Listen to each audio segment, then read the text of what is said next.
Check 1 2 1 2, bitch.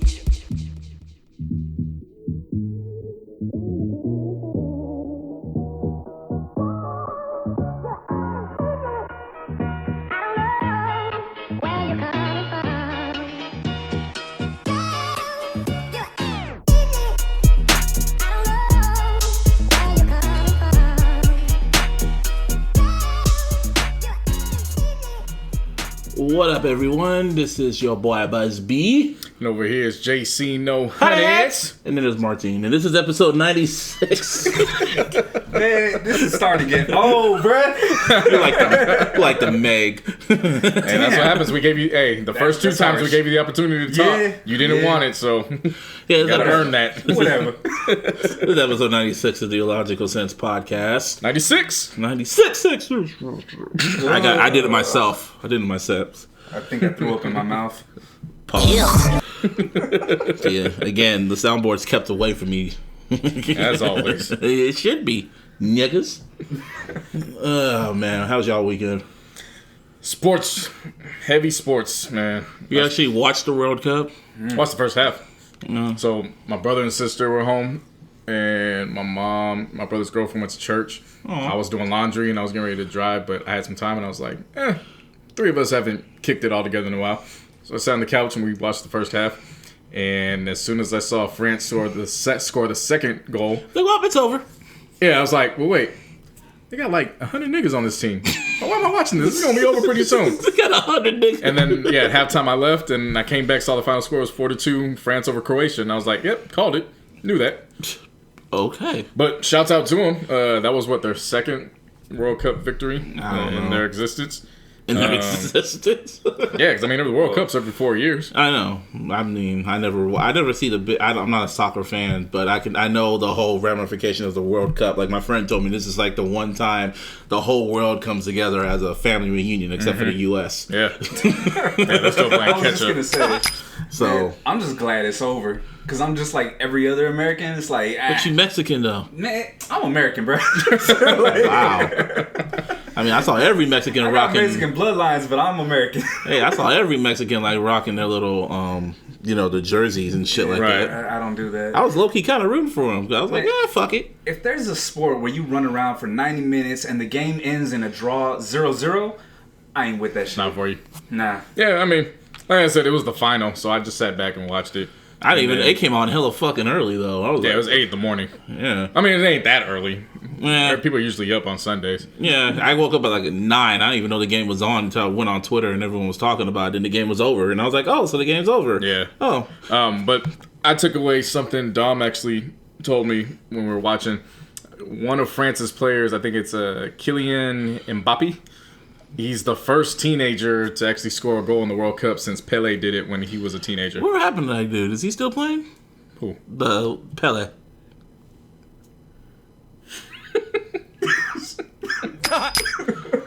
Pele's like 100 years old, man. My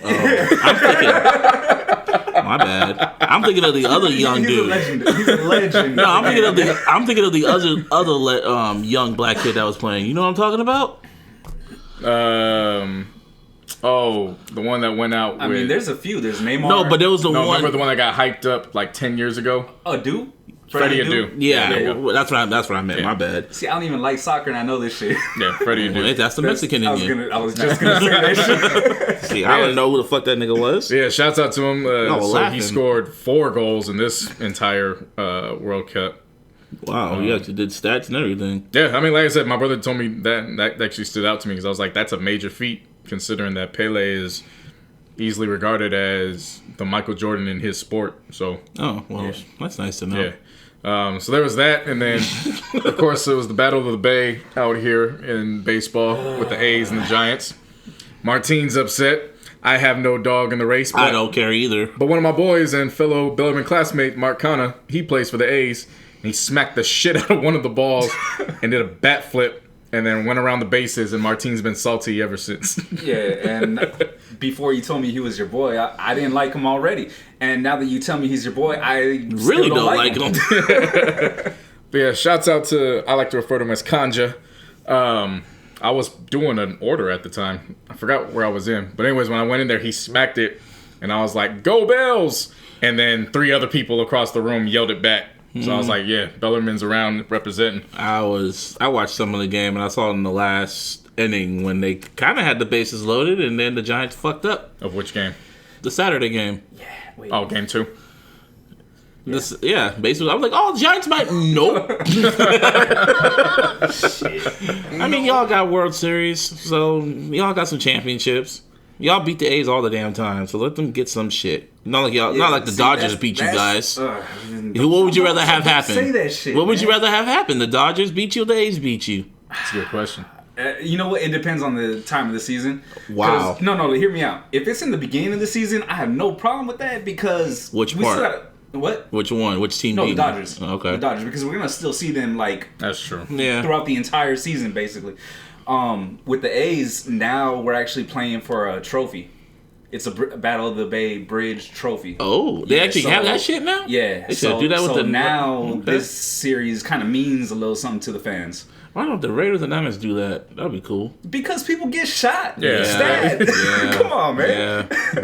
There's a reason why they put this year's game on a Thursday night. Number 1, Levi's doesn't have tailgating anyways. And number 2, you're trying to catch people right after they get off of work. Yeah. So, Yeah. yeah. Yeah, just hope they don't go to the Super Bowl.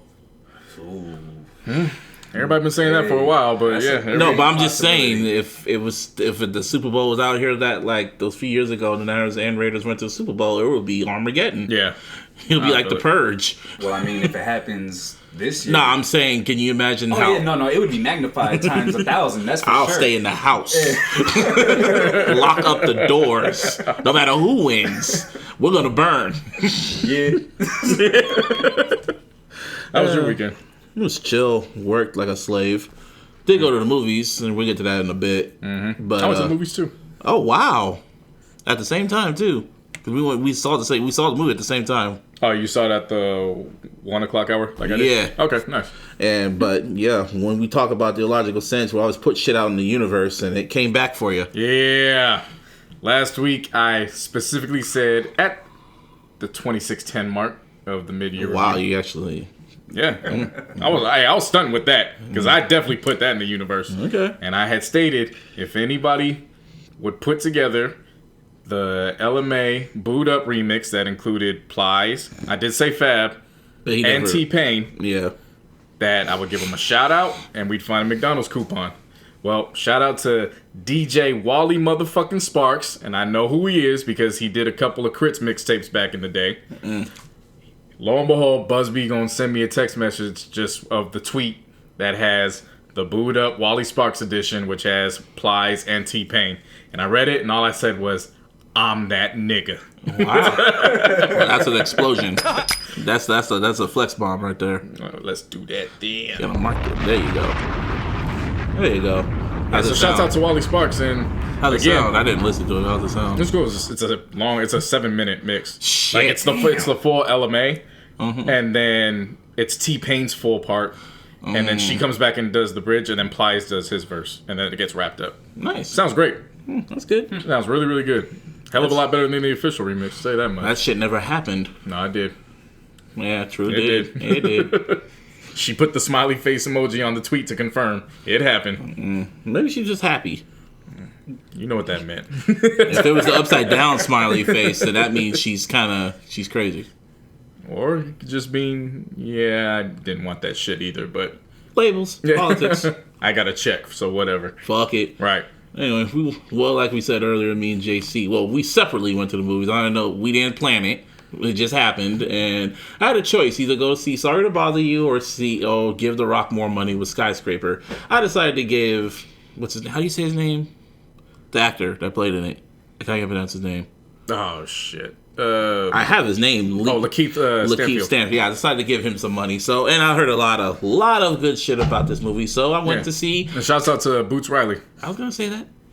Well, I mean, I was gonna lead right into it. Just let me talk, nigga. Okay. Well, Sorry to I bother saw you. it too. Shit. So you ain't the only one gonna be talking about this damn film. I know. Anyway, Sorry to Bother You, which was directed by Boots Riley, who was also a rapper and activist, and this is also based off album he made an album he made in 2014 and a book that he wrote, and he decided to bring it to the big screen. Right. So, yeah, Lakeith Stanfield as Cash Green. Tessa Thompson as his girlfriend, Detroit and, hipster chick. And it had a lot of other people in there. You had Danny Glover, Power, Mario Hedrick, and Steven Yeun. That's how you say his name? Steven Yeun? Yeah. Yeah, and it's the nigga from the Asian dude from Walking Dead. Real quick, just a side note, because I don't want to talk about Power that much in depth. Only thing I'm going to bring up about episode 3 of this season is Fancy sure as hell is fancy for niggas named Jamie. Okay, well, so the I actress, didn't watch the episode, so I'm going to watch Garcelle, I think Bouvier is how you pronounce her last name. Wait! Well, yeah. Yeah, she made an appearance, and again, she is fancy for niggas named Jamie. All right, then let's talk about this movie, because the shit was filmed in Oakland. Yeah. I did not know this. Oakland's been getting a lot of looks. First Black Panther, and then this movie. So, and oh yeah, Mr. Fab made a Ramio cameo. He did. Hella random. I was like, as soon as he popped up, I'm like, Mr. Fab. Makes sense. He played a hood nigga too. That's who he is. Jokester. He just threw a drink at the nigga out the window of the car. Wow. Yeah, pretty much. That's that real Oakland. Yeah. Anyway, so movie for me, it was interesting. The first half, you could tell it's satire and shit like that. And I was like, okay, I can see this. Even like the main character reminded me of some dude I work with. And I was like, okay. And I got all the symbolism and shit like that in it. And then it gets to the second half, and that's when shit just gets... The party.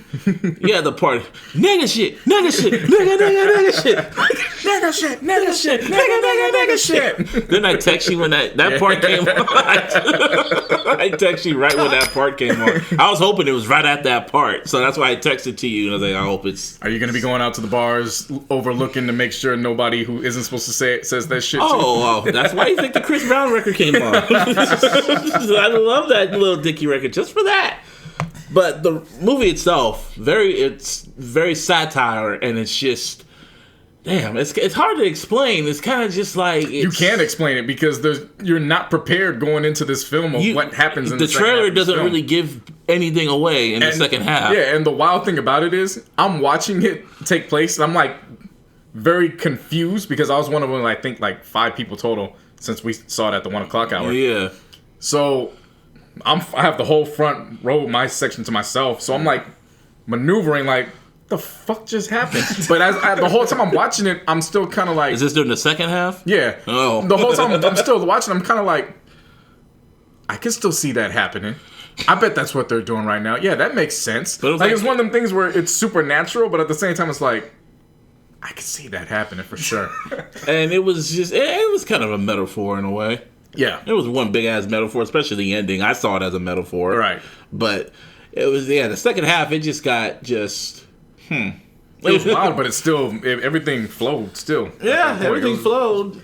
I don't want to give it away because it's one of those you honestly you have to see for yourself. It would literally ruin it for you. It's right. Like if we just, I can't even say much. It's just it's classified as science fiction. Just put it to you that way.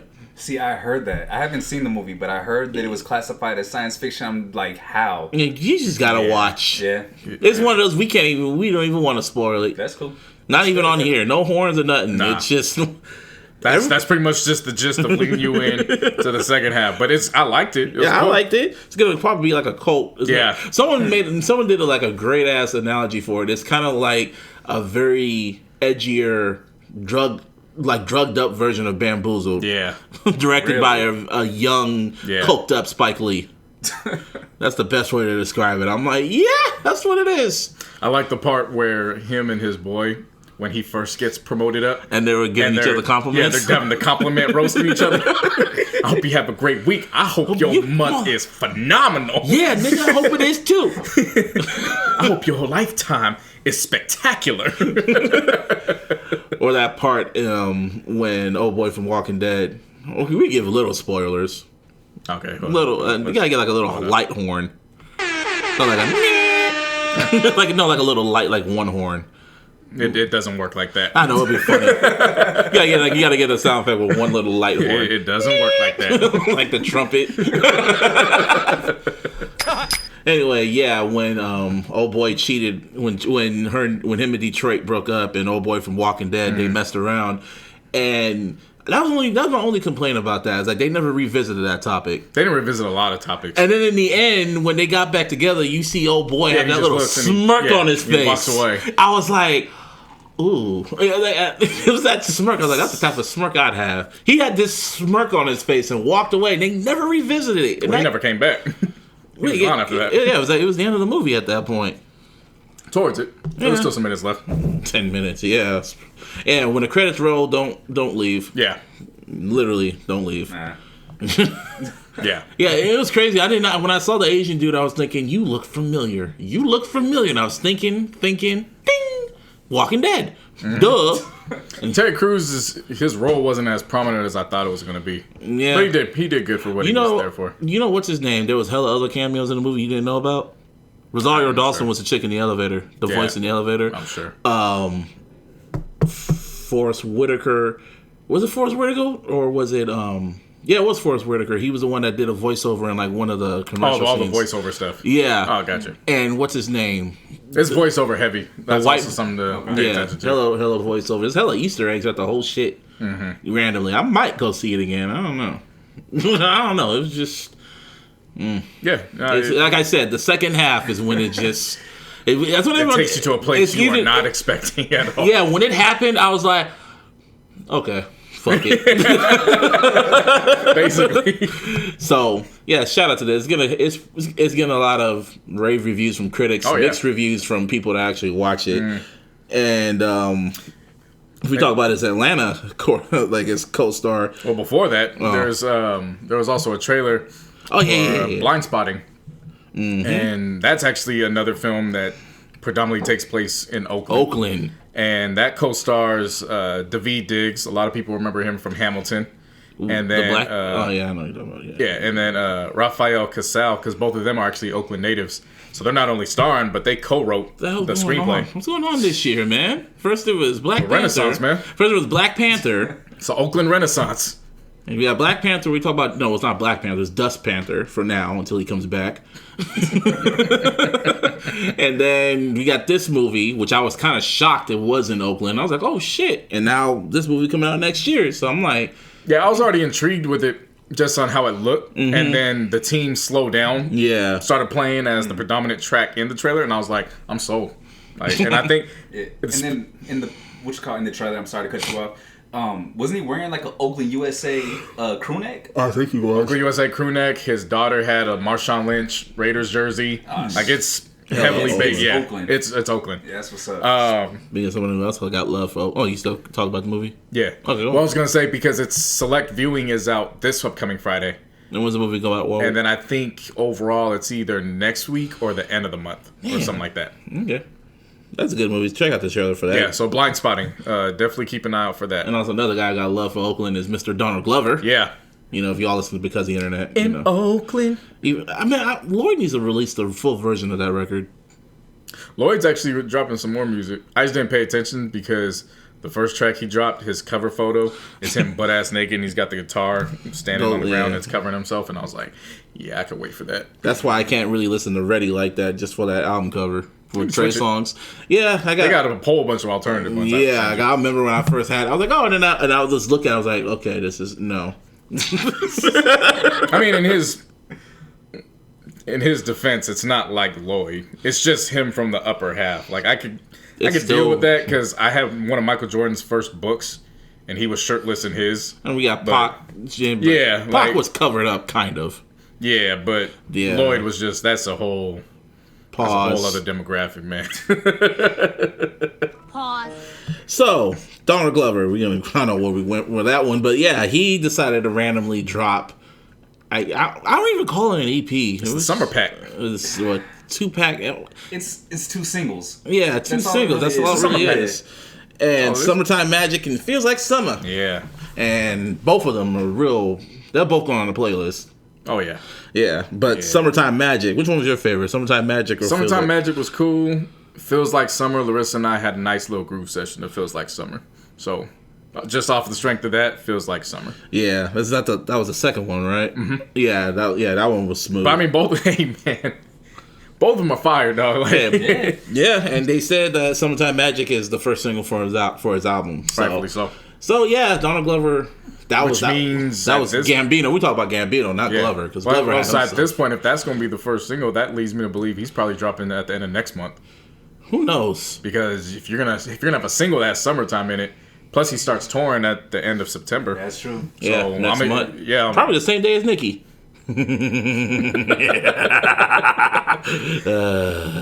So.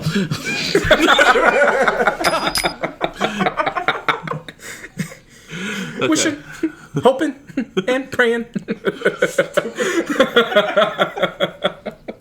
Okay. So, while Gambino's preparing to go on tour and drop his music, his alter ego, Donald Glover... Well, not his alter ego, it's the actual man himself, Donald Glover. Well, I call it Donald... Well, whatever. Superman... The alter ego. Yeah. Whatever. His other alias, Donald Glover, he got a lot of... Emmys coming his way. He got a lot of nominations, man, because a lot of not just Donald Glover, just black people in general. Let's give that man 10 seconds real quick. Round of applause. And black people. Yeah, black people in general, yeah. Hell yeah. So, Atlanta was nominated for Best Comedy Series for the second year in a row, second time in a row. And Donald Glover was nominated for Best Actor in a Comedy Series, including Best Writer for Alligator Man. Yep. You know, and Alligator Man. Speaking of that, Cat Williams got nominated for his role for in Best Guest Star. Yeah. And not only that, Donald Glover was also nominated for Best Guest Star for hosting SNL. So that was pretty fucking dope. And if we still keeping it with the writers, is the chick Stefani Robinson was nominated for the Barbershop episode for Best Writing. Oh, that episode is so triggering, man. Still a triggering ass episode, man. Yeah. Zazie Beetz was nominated for Best Supporting Actress. Yep. Well deserved. And also, I always forget the actor that plays Al. You mean Paperboy? He's not nominated. You sure? Because I retweeted one where he was from the actual Atlanta handle. He probably is. I've missed it. It's Brian. I always forget his last name. Well, he's Paperboy. Yeah. Shout out to him. He's gonna be in. He's gonna be in hella movies. What's the kid's name? The little Detroit hustler, the white boy. Yeah, I know what you're talking about. I saw that. He's gonna be in that. One. I see that movie too. Everyone from Atlanta getting work, man. That's crazy. But we gotta get another round of applause. Let's do it.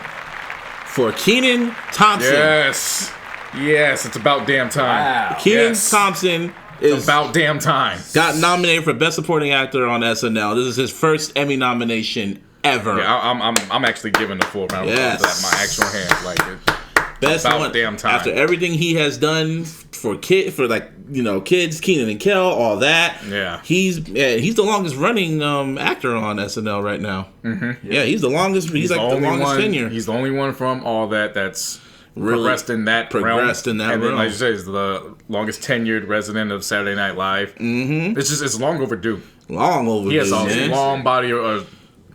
3 decades. He's a legend. Yeah, 3 decades worth of work. And he still looks the same, too. Mm-hmm. Black don't crack. I think he's in his mid-40s now.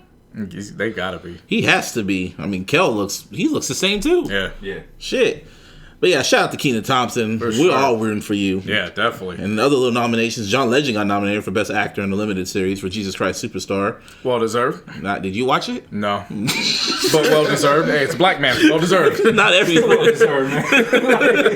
I don't know how he did, but it's well deserved. I had to catch you on that. Like, John Legend singing Jesus Christ Superstar. Like, give it to him. I guess. And Issa Rae got nominated for Best Actress for Insecure. And props out to her. Yep. Yeah, but yeah, man, everybody black. I'm rooting for them all. Hell yeah. Quality. You got why are you saying hell? You got the fucking. Well, I was saying it to lead in. Sideways, I can let you. Give me a hell yeah! Hell yeah! There you go. See? You see how that works? Yeah. Well, I just like the gimme. I was listening to Damn, and I heard that, and I kept hearing, "Give me a hell yeah! Give me a hell yeah! Give me a hell yeah! Gimme!" And you saw the Creed 2 trailer too? Yeah. Too, right? Yeah, that was pretty fucking dope. When hearing the DNA, man. Yeah, that trailer came out a while ago. I know, but I'm just saying. The actual, I see what you're saying. Actually seeing it in the theater. Yeah, I hope they released that version, like the trailer version of DNA, Probably just like how they did Meat Mill. soundtrack. Yeah. Anyway, baby news. Yeah. Congratulations! Another round of applause. Oh yeah, let's do it. Cardi B finally popped. Yep, I knew she was gonna pop any second, and she popped. Her and Offset welcome a beautiful baby girl. I don't know what she looks like. So Kulture Kiari Cephas. I'm just gonna call it Culture. Yeah. So it was I don't know how do you pronounce all those. right before But 7-Eleven day. Did you get your free Slurpee? nah, I always miss the 7 because I hate the cups. They're like small and shit. Hey, Cats was out there walking out with 3, and the cashiers weren't giving a damn at all. It was like, who cares? Yeah, well, Yeah, I mean, it's free Slurpee day, man. Really, what are you gonna say? You know? yeah, they got a Cap'n Crunch one too. yeah. Captain Crunch, I what? seen that. Yeah. A Slurpee? Yeah. Ugh. It's all right. How's it? I was about to ask. It's how's all it right, but I taste? put that shit back down and I went and got a half red, half Coke one, and I left. He said half red. You don't even know, not cherry, watermelon, just half red. Yeah, it's red. It's red. Black people don't. I mix all my shit. Flavor for I red. mix it all It is up. red. That's the official flavor. It's just red. Red. There's purple. Yeah. Like, I want that purple stuff. Anyway, they have a baby now. So that is, birthday was July 10th. So you can tell we just don't give a fuck. I care. I care. I saw the date and I was like, oh yeah, 7-Eleven day. 7:10. They added the date. Well, yeah, Thank you. See? yeah. Well, y'all been seeing the meme that was going around too. Yeah. Little Cardi B. It's still going around. That shit's hilarious. I can never get tired of that shit. Yeah. My mama said turn the illogical sense up all the way. My mama, what's his name? Jay Prince said I don't have to respond. Oh my god. The one that still registers to me with the most is Mama said you have to take me with you or else you can't go. And I was like, fuck! That's older sibling. Every older sibling knows especially that. how she's Seriously. especially how she's standing too. They even have like a Twitter account dedicated just to that. So it's like, Yeah. And then some idiot fucked it all up by using the image and making it sexual. And then everybody was like, yeah, no. that shit. And I mean, people do a One lot. with the weak ass cutout, and it was into like a bedroom. No, What are y'all doing or some somebody shit like wrote. that? No, there was the basic regular meme, and then somebody wrote, "Did you nut in me?" And I was like, "Yeah." Yeah, Oh, come on, And that man. they say, hey, people do a lot for them likes and shit, bro. Yeah, people gotta ruin shit though, Yeah. man. Like, But it still got retweeted. So did it really get ruined? Got thousands of retweets. It didn't get ruined. People saw it. Yeah, no, this happened yesterday. So. No, it happened like not in yesterday. It kept happening. It happened over the weekend. That's probably when you saw it. Which one? Did you nut in me? Oh, well, Yeah. it'll phase out by the end of the week. It already got thousands of retweets Yeah. because of the internet hashtag. Yep. Anyway, if we talk about memes, Hey, congrats to Offset congratulations Cardi, to man. them. Like, hey, Yeah, but now she gonna get ready and go on tour, and she needs to take a rest, man. ain't no time for rest. No, after this. Oh yeah. After this, honestly, I'll be happy if she doesn't release another album. Well, the thing of it is, I was actually thinking about it. It's gonna be pretty interesting because she's going on tour, and Migos are going on tour. And Nicki going on tour. No, I'm screw her. This is about them parenting. Oh yeah. They're going on 2 separate tours. That didn't even cross my mind Yeah. at all. Oh yeah, true. Well, her tour is kind of going in October. It's going all the way to like December, isn't it? Doesn't her tour start? Hers and the Bruno, they're going at like the end of the month, aren't they? Shit, damn, I don't know. Because remember they were specifically waiting for her. To pop. Yeah, That's nice of them. like that was the whole point of them not going on tour immediately after they dropped the remix for Finesse. Well, hey man, now she got I Like It popping. She got everything. So he said she's like the high. She has the 3rd highest selling album this year. Rightfully so. I mean, you know who's. Anyway, speaking of sales, motherfucking Drake, Motherfucking. the motherfucking So why you mad? We know why. You mad? yeah. As We you know why he upset. See, remember the prediction I made Yeah. on the Illies? Was it the Illies? was it the January the kickoff episode for this year? Well, I did make the prediction on Twitter saying that Drake was going to struggle for a hit, and he didn't have one hit. He didn't have 2 hits. He had 3 hits. And one was by accident. For real. What, In My Feelings? Yeah, this was supposed to be the single. Yeah, they were supposed to go for that. Michael, your favorite. Yeah, record. so it was kind of a blessing. So I'm kind of glad, but now I'm annoyed. So it was like choose your poison. You want to hear Kiki or hear that stupid ass Michael record? So I'd rather hear Kiki all the damn time. Yeah. But anyway, yeah, it went number 1. It's his 3rd number 1 single, which puts all his. As an artist, he has 6 number 1 singles. 6. He's the first rapper to have 6 number 1 singles on the charts. Good for him. Yeah. So, I mean, like I said, I will never take anything away from him. Chart wise, he's making history. Yeah. That's that. If you want to call him a GOAT considered off of the charts, I'm not going to counter that. I mean, my GOAT had the skills and he had the charts to back it up. Right. Same with Pac, Hove, not Nas, but he cool. Definitely not Nas. Kanye. I mean, if you have the skills and the charts to match it, that's the GOAT. Mm-hmm. Drake got the got the charts, but all his songs are not rapping. No. All the songs that went number 1 were not like pure hip hop. Cardi B's Bodak Yellow was more rapping than that. Than In My Feelings. More rapping. It is rapping. And One Dance. And what are the ones? God's Plan. Was that even rapping? Yeah. Is it? Yeah. Like, I mean, really. Like I said, I broke it down last week. It's that 21 Savage ass flow. She said, know, man. I don't know. You know there's a Kids Bop version of God's Plan? Like, it's a flow. Do you know there's a Kids Bop version of God's They Plan? got a bunch of rap songs. I know. I sent that shit to my homegirl, and she was like, "This is what we not finna do." It actually sounds kind of better too. Coming from a bunch of kids. Instead of saying bad things, they say these things. There's a lot of these things that they wish and they wish. But it's like higher verses, but it's like it sounds the fucking same. Yeah. Whatever. Yeah, but yeah. In My Feelings. Pop star. Yeah, you don't hear them singing on Eminem shit. I would hope not. I would hope not too. Seriously. I would definitely hope not. But anyway, yeah, he is Scorpion's number 1 again. Sold over 325K, which is kind of a drop off. It's not kind of. That's a 50%. I know it was sarcasm. Yeah. My bad. It's kind of. Yeah, that was a pretty large drop off. I want to hear what week 3 gonna look like. He's probably gonna be at 100K maybe. Right. So of course. Again, everybody was bringing up the billion streams. The billion streams really only quantifies down to 643,000.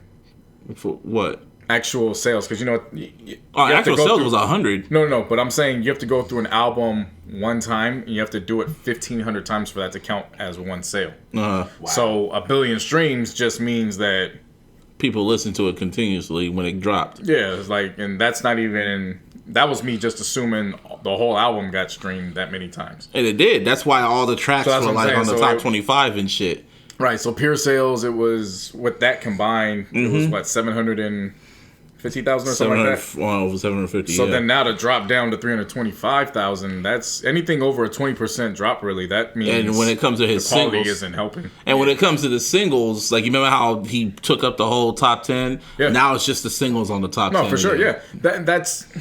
I don't understand why people put much stock into that because it's like it's a brand new project from the highest headliner in pop culture. No, they're tripping over headlines. That's all. Like that. No, but it's not even headlines. It's you can even go in depth with it, and they're gonna run with 7 songs in the top 10. But it's like, yeah, he's the most popular right now. Yeah, and the album just came out. Right. This is like the equivalent. You remember when the Martian Matters 2 dropped? But this is the difference between this because they didn't count streaming. When the Martian Matters 2 dropped, all of M's albums returned to the top 100. Not singles, all the albums returned to his top 100. Now that's more impressive in itself because people went out and rebought the damn albums and shit like that. Well, and then obviously when you're dealing with an album that was a sequel, when the predecessor came out long before all this streaming stuff took place, that's going to happen because everybody's going to go back being like, okay, well, let's revisit to see how it funnels in. And in actuality, going into the second one, it plays off of a few. Yeah, and there was but I'm just making a point. No, for sure.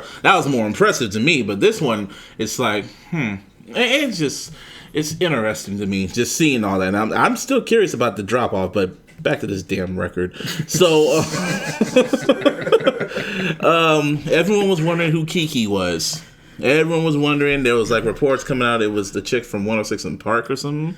Yeah, Genius helped us out with that. Genius, I don't know how they discovered this, but they figured out who it was, and her name was Kiana Barber, and she's from Oakland again. Oakland. I don't know what Drake has with Oakland chicks, but hey. But apparently, I guess he proved me wrong. He is doing something for the Bay. He's doing. Is he doing He's the Bay? He's doing it well. But her name's Connie Barber, and she was, and pretty much they hooked up during the Summer 16 tour and shit like that, and they had some type of relationship for like a minute, and she was actually defending Drake, and her sister was confirming that it was about her and all types of shit. And I'm like, whatever. Of course. Get your IG followers up. I don't even know what she does. I looked at her Instagram, and it's like, what do you do instead of just standing around look pretty? That's what I'm saying. I mean, get your IG followers up, I guess. I don't just know. Whatever, man. Like Drake keeps on putting these hoes on a pedestal, man. Why does he keep doing this? To be fair, we don't know who she is. We can't. Okay. I can't say hoes. My apologies, Kiki, if you ever hear this. Why does he continue to put these women on a pedestal? Is that better? He's a simp ass nigga, and he's light skinned. He's black. He's light skinned. He's a black ass nigga that's a simp. I don't like the light skin, dark skin shit. We all black. We all get pulled over. Yeah, but he's light skinned. There's light skin tendencies. What are light skin tendencies? I want to know this. What's a light skin tendency and what's a dark skin tendency? Light skin tendency, I'm pretty much, you'll do what it takes for the pussy. Like, that's like the stereotype that comes along with being a light skinned nigga. Like, you'll beg, you'll write poetry. Okay. You know, you do all that. Dark skinned nigga just gonna be like, look, either you gonna roll with me or not. I got shit I gotta do. Damn. That's the stereotypes when it comes down to that. I guess. So yeah, that's why when I say he has light skins, that's what I'm referring to. I know I hear it a lot. Yeah. I hear it a lot within the black culture, and it's just, I don't know, it just irritates me sometimes. But I understand why it irritates you because people take that shit to heart. Yeah, I'm playful with it because I'm like, I get it. No, I get it. Stereotype it. Let's just run with it. Whatever. Like I just want to know what light skin tendencies mean. And I was like, what clarifies as light skin tendencies? And now when you clarified it, I was like, yeah, that makes sense. Yeah, because that song Jaded again. That is the most simp ass record I've ever heard of. What's more simp, Jaded or Marvin's Room? Marvin's Room for sure. Yeah, but Marvin's Room was a lot better in quality. No, Marvin's Room was a lot better in quality. Take out the Kendrick interlude that was connected to it. No, I'm just saying, Marvin's Room in general was better quality than Jaded was. When you factor in, he's doing this over a woman that's 11 years his junior. Like, she just left her teenage years. You made me drive it all to see your. What did he say? You made me visit your family for what? Like it was like, I'm like, damn. Like at least with Marvin's Room, you know what I'm saying? He was mid-20s. Yeah, you know what I'm saying? And people could have connected to that, right? This one's kind of. But when you in your late 30s, at this point, it's not late. On the R. Kelly side with this one, like. Well, that's how I look at it. It's kind of 21 that's young, stupid but young. Because I mean, think about it. If he released this song when he was 25, she would have been 14. Whoa, you took it to a whole different. Well, I mean, that's what it ain't no kinda like she's 11 years his junior.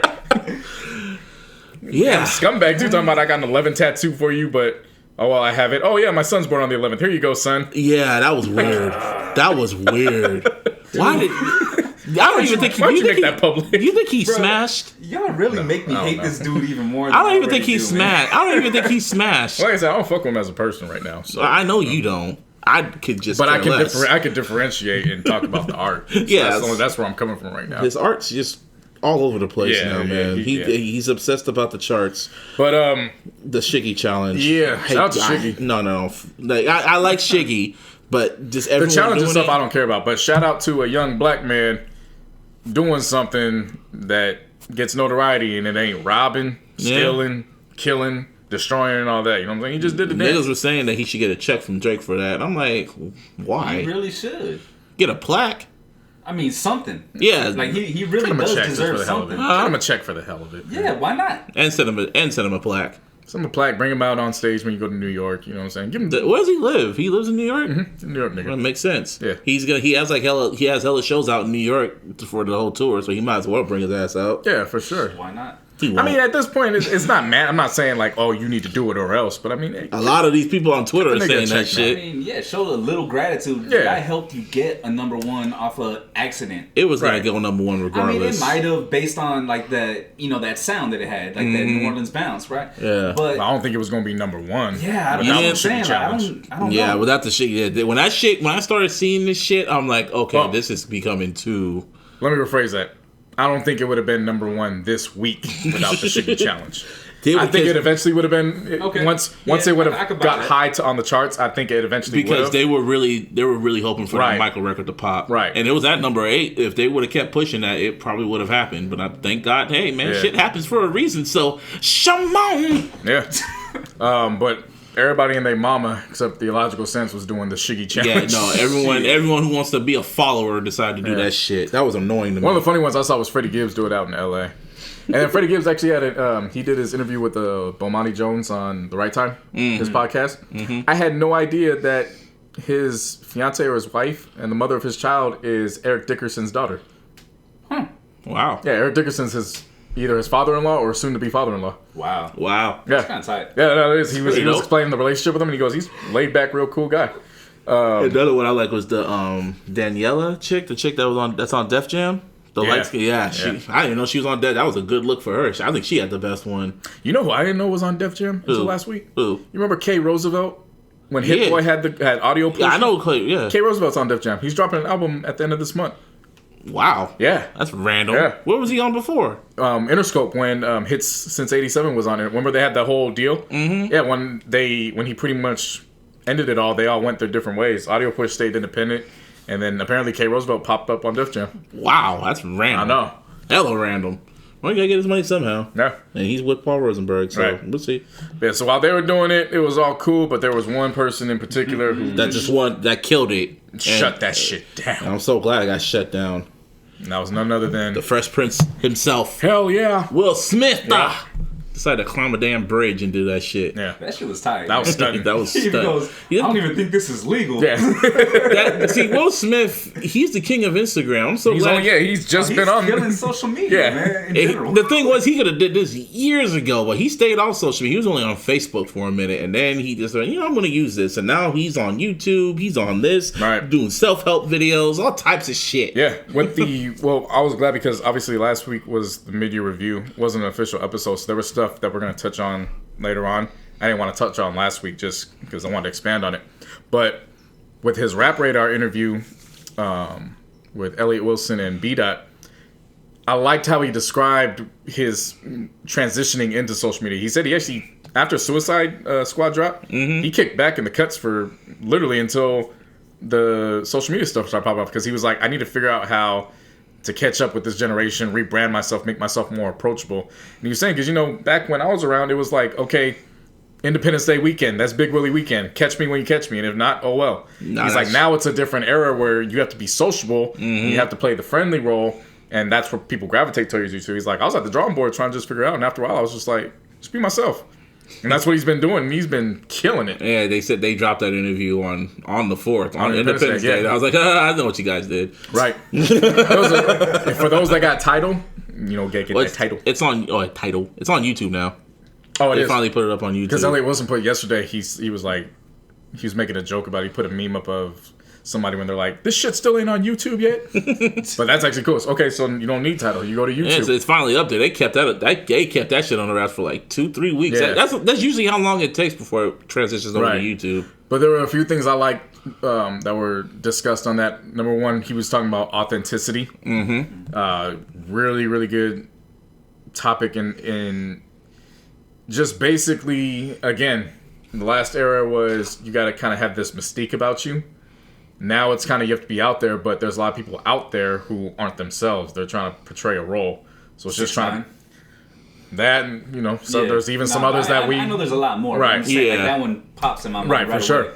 And then he obviously talked about the slap Oh yeah, and he told the story about how Hulk called laughing his ass off and shit. Oh, what the? I mean, we don't have to spoil that much. There was a lot of gems that Will Smith dropped in that. No, shit. for sure. And then there was one more that I appreciated, which was him talking about just transitioning into acting itself, and then how James Avery just wouldn't give him about the any dad slack. The dad scene, yeah. No, well, just overall, the whole tenure on Fresh Prince. Like, Uncle Phil would not give him any slack because, you know, he had 40 years worth of stage roles and everything. So he was already well in depth in industry. And so he would always push, well, even with his music, he's just like, you could do it better. Because it was just one of those things where he was like, I see it in you. You can do perfection. This isn't good enough. Right. And so the scene, the dad scene, he said he was frustrated. He couldn't get it. So finally, James Avery just grabbed him and was like, you got it. You can do this. And so then when he did the scene, when he grabs him, of course, the camera pans down to that statue. But then he says, James went up in his ear and he goes, that's motherfucking acting. That was pretty dope. Tight. Yes, that was cool. It was a dope interview. Like, y'all need to just go and watch it. There's a lot of gems that will drop. Definitely. But we go back to Aubrey. Whole ass Aubrey. He's doing himself some little promo in the UK because he can't do it out here because, you know, people, he ain't going to do it out here because, you know, people are going to start asking questions that he doesn't want the answers to. So last week he did the link up freestyle. Was that shit, which was... We see Hampton some teams. Hey, that was a decent flow. I hate that voice. Yeah. Throughout the whole shit, he's talking in a British Jamaican accent that doesn't make no fucking sense. That patois. Yeah, I was like, why are you doing that? And then he went to, I forgot this nigga's name, Charlie Puth, whatever his name is. I guess he's I don't know. He's the UK flex because he was talking all shit and dropping bombs and shit. But Drake went up there and did his little fire in the booth freestyle, and he was ripping it. But then again, he started to talk tough. He sent a little sub shot or whatever, and he said some shit about if y'all won war, I'm right there. No. Oh man, he needs to stop with these. He needs to stop with these slick bars, man.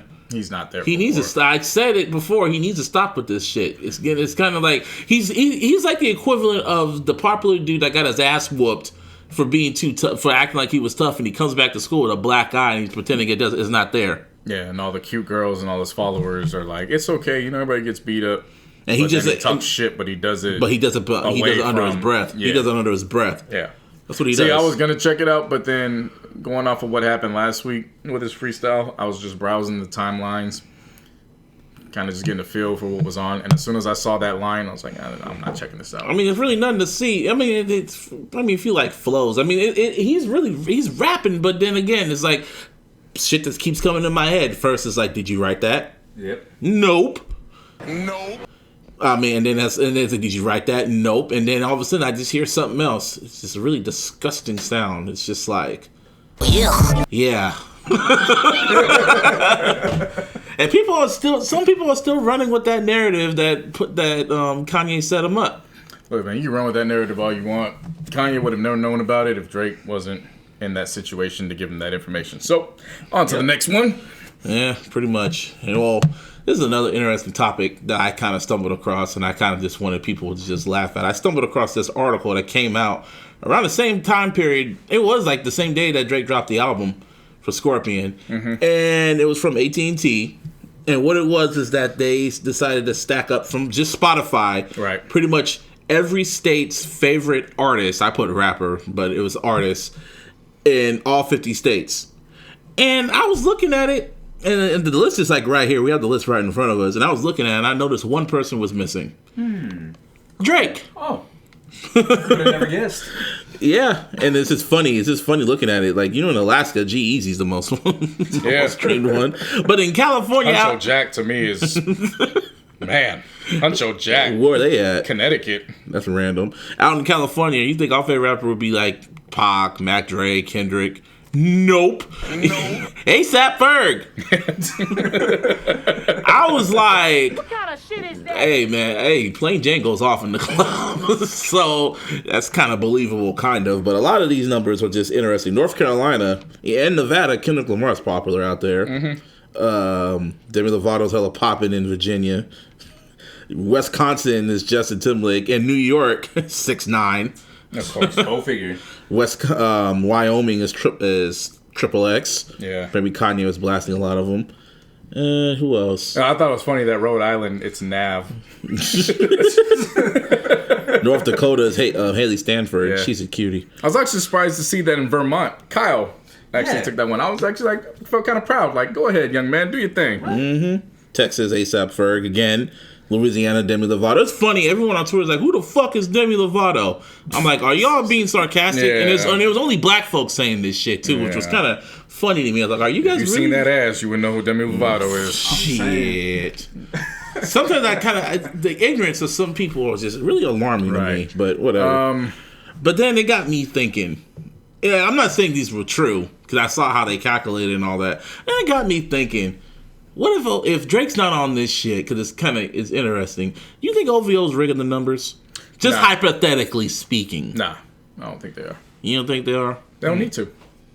It's the biggest pop star of this decade, arguably of this millennium. They can rig the election. They can rig numbers. I was just gonna say because you don't they don't need to doesn't mean they wouldn't do it. I mean, that's not so far fetched. I mean, you remember when Carter Ford? But here's my thing. Why would they need to? He didn't go up against anybody who was dropping. Because insecurity, my nigga. Yeah.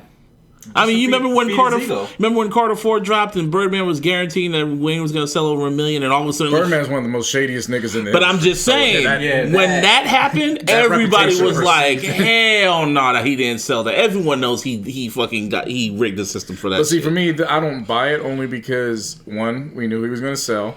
Yeah. Number two, his stands and his hardcore fan base wanted to rub it in and push his face. So what are they going to do? Replay it over and over and over and over again. Yeah, but because if your argument's going to be based on sales, but like I said, just to play devil's advocate, it's already proven that Russia fucking rigged this fucking election. I mean, now if you told me that Party Next Door was selling 2 million, everyone would question that. Yeah, but OVO is definitely. But you mentioned on your little review that Arbery's obsessed about his image and how he comes off. So I wouldn't say it's far fetched that they would rig the numbers. I wouldn't say OVO would. If you were saying Universal, okay. Universal, yeah. OVO themselves, no. Yeah, I had to re-say that, but Universal, it's possible. Yeah, they were behind Card 4, so yeah. But hypothetically, what if that's part of Surgical Summer Volume 2 and push a review? Because I asked the question, hypothetically speaking. No, I'm just saying, hypothetically speaking, what if there's proof that comes out that the system was rigged in Drake's honor? How would you feel about that? And the Arby's Angels didn't answer me, which was kind of funny. For me, I'm expecting Surgical Summers to be personal, not anything that attacks his artistry. It's all about going as personal with it as possible to explain who he is. That is personal if he's rigging the numbers. I mean, it raises up his insecurities, but that has more to do with him as an artist. You know what I'm saying? Especially if he doesn't have an input in doing that. That's the thing. It wouldn't be him stacking up against the numbers. That has nothing to do with him. That's the distributor. But if you use those numbers against them and say, those are fake-ass numbers, everything about you is fake, including your numbers. Nobody's going to care. That's the sad part about it, because they will come up with some excuse. Yeah, nobody's going to care. No, but you remember when Tidal fucking took the numbers and shit like that? We got to look at everybody's numbers. Right. Oh, Arby's Angels, they were being so disarray. I'd laugh. Yeah. I thought it was funny because I did read the article, so I figured that. So how this was all computed was they took the top 200, and then they used Google searches across the 27 countries that have all this access to Spotify. So in that, I was kind of states, right. So in that, I was like, okay, this is already going to be skewed, not because they're trying to skew the argument into their favor, but that's their certain criteria to get the results. So automatically, it's not going to be like as simple as saying, okay, these are all the streams across all the platforms. Yeah. But what I did take away from that was this is what happens when you're in a position where you defend numbers first, because when anything else pops off, you got to defend the numbers because that's what your argument was going after. Mm-hmm. And I never mentioned anything about Aubrey Drake Graham or AKA Adonis's father. Like, I didn't say anything about him. But when you notice he's not on there, that's pretty interesting. That was interesting to me. Well, I mean, what I took from that was you don't have to Google search Drake. You know what I'm saying? Right in your face. His voice is very distinct. You know it's his song when it comes on. Yeah. all that kind of stuff. So that Google search has a lot to do with it as well. Plus, if it popped off the same week as the album, he didn't have all this material. Dude, he had God's Plan. He had Nice for What. He had the Look Alive record. He was popping for a minute. We're not talking about just that. I'm talking about Google too. Google. I know a lot of more people that are going to search who the hell did this Plain Jane song. Oh, it's A$AP Ferg. You know what I'm saying? Like, that plays a role into it. You don't need to do that with Drake. You definitely would need to do that with A$AP Ferg. Especially for somebody who doesn't maybe know I was thinking they were just is. doing it with, like, the all-around work, maybe. Not just singles, maybe just the all-around projects. It was the top 200. That means it's only those singles. That's random. What Kendrick Lamar was on there? Well, see, that's the thing, is he was on there, but he wasn't number one for California. I'm not buying that. Plain Jane's a good song. Like, don't get me wrong. A$AP Ferg gets play. No, he's not getting played like that outside of Kendrick. He's not outdoing Kendrick in his own state. It's not happening. But on Spotify, though. They were just counting Spotify, not Apple Music. No. Even for, that's what I'm saying. That Google search, I'm sure, had something to do with it. Because you take that out, I guarantee Kendrick's number one in California. Well, yeah. Maybe not even Kendrick. Maybe Pac or somebody else. Right. So that's what I'm saying. There's other factors that led into that. But again, the point I was making with that stance was, well, why do you guys have a problem with this when you didn't have a problem when it was just about the numbers, when it supports your argument? Right. Because once you bring up numbers, you got to defend the numbers. Usually when you talk about music with me, numbers is like the second, third, possibly even the fourth thing I bring up. Like I said before, my favorite rapper has the skills, the quality, and the sales to back it up. My favorite rapper dead. Are you sure? Oh yeah, he gone. You sure you ain't in Cuba? You sure? He's gone. I mean, you sure? He's gone. Kendrick gave us the blueprint. Think my dev go to Cuba? He's gone. He would have came back after that Pac movie came out and he would have whipped somebody's ass. Motherfuckers. That's how you gonna do my mom? Thug life, motherfucker. Well, speaking of that, you think he would have been mad at M for that Lord of the Game? I mean, I wasn't mad at him. Well, see, that's interesting you bring that up. Because Death Row was also a part of his individual. He had stake in that with the Death Row East, them trying to branch out. Yeah. It would have been Dre and Aftermath up against Suge and Death Row, and they gonna collide. So well, that's why Pac had to die. Shit happens for a reason. Or it would have been a whole different alternate universe. Yeah. But I don't think he would have been in music that much longer anyways. I feel like he'd have been done with music by the time he was 30. He would have been like Ice Cube. Just stick to movies. Movies. Yeah. He would then obviously later in his career, he definitely would have moved into social movements. No, just okay. Yeah. He would have been Ice Cube. I don't constantly think about, although I should with Pac because it was in his songs. Right. You know what I mean? But it's just like, he was an activist. So, right. Yeah. And him and Big probably would have squashed their shit. Who knows? For sure. I would have hoped so. For sure. Not that. Come on, man. They were friends at one point. Granted, a really horrible situation happened. Right. But I mean, come on, you have to figure that they would have squashed that shit. Yeah. Well, speaking of feuds, 50 still has funk with people. This one was funny because he wasn't even funking with Pat. Yeah. Pat Poose came to him. Yeah. So Remy Ma just posted up a picture that she lost weight. 50 was it wasn't even on some disrespectful shit. At least I didn't take it that way. It was just like, damn, she looks good. Like, no props to her. And then Pat came out. This is all on Instagram, of course. Of course. Right. I love when rappers that were popping when we were still in school, now they just take it to IG. It's funny as hell. But Pat comes out and he's like, yeah, I forgot what the hell he even said, but basically it was... He said some shit. Damn, what the hell did he say now? That's how much it got overshadowed by 50. Basically, he took offense to it and then said that 50 was a clown and... Oh, he was talking about 50's baby mom. Uh-huh. And then he said, yeah, if you don't put a ring on it, come mess with a man because you're still dealing with a child. So then 50 clapped back and was like, I'm not responding over no nigga's wife. And especially a nigga where his wife makes more money than him. Mm-hmm. And then on one hand, I was like, why is that such a big deal? You know what I'm saying? I want to be with a woman who make more money than me, I'm kicking it. Yeah. But then on the flip side, I was like, yeah, you can't bring another nigga. We just got done with it with Drake and Push T. You can't bring another man's woman into it. Yeah. Especially 50 of all people. Yeah, 50. So, so he did that. And then, of course, when 50 starts... He'll keep going. He don't stop. Mr. Petty. Yeah. He is Mr. Petty. He will keep going. Yeah. And going. It was funny.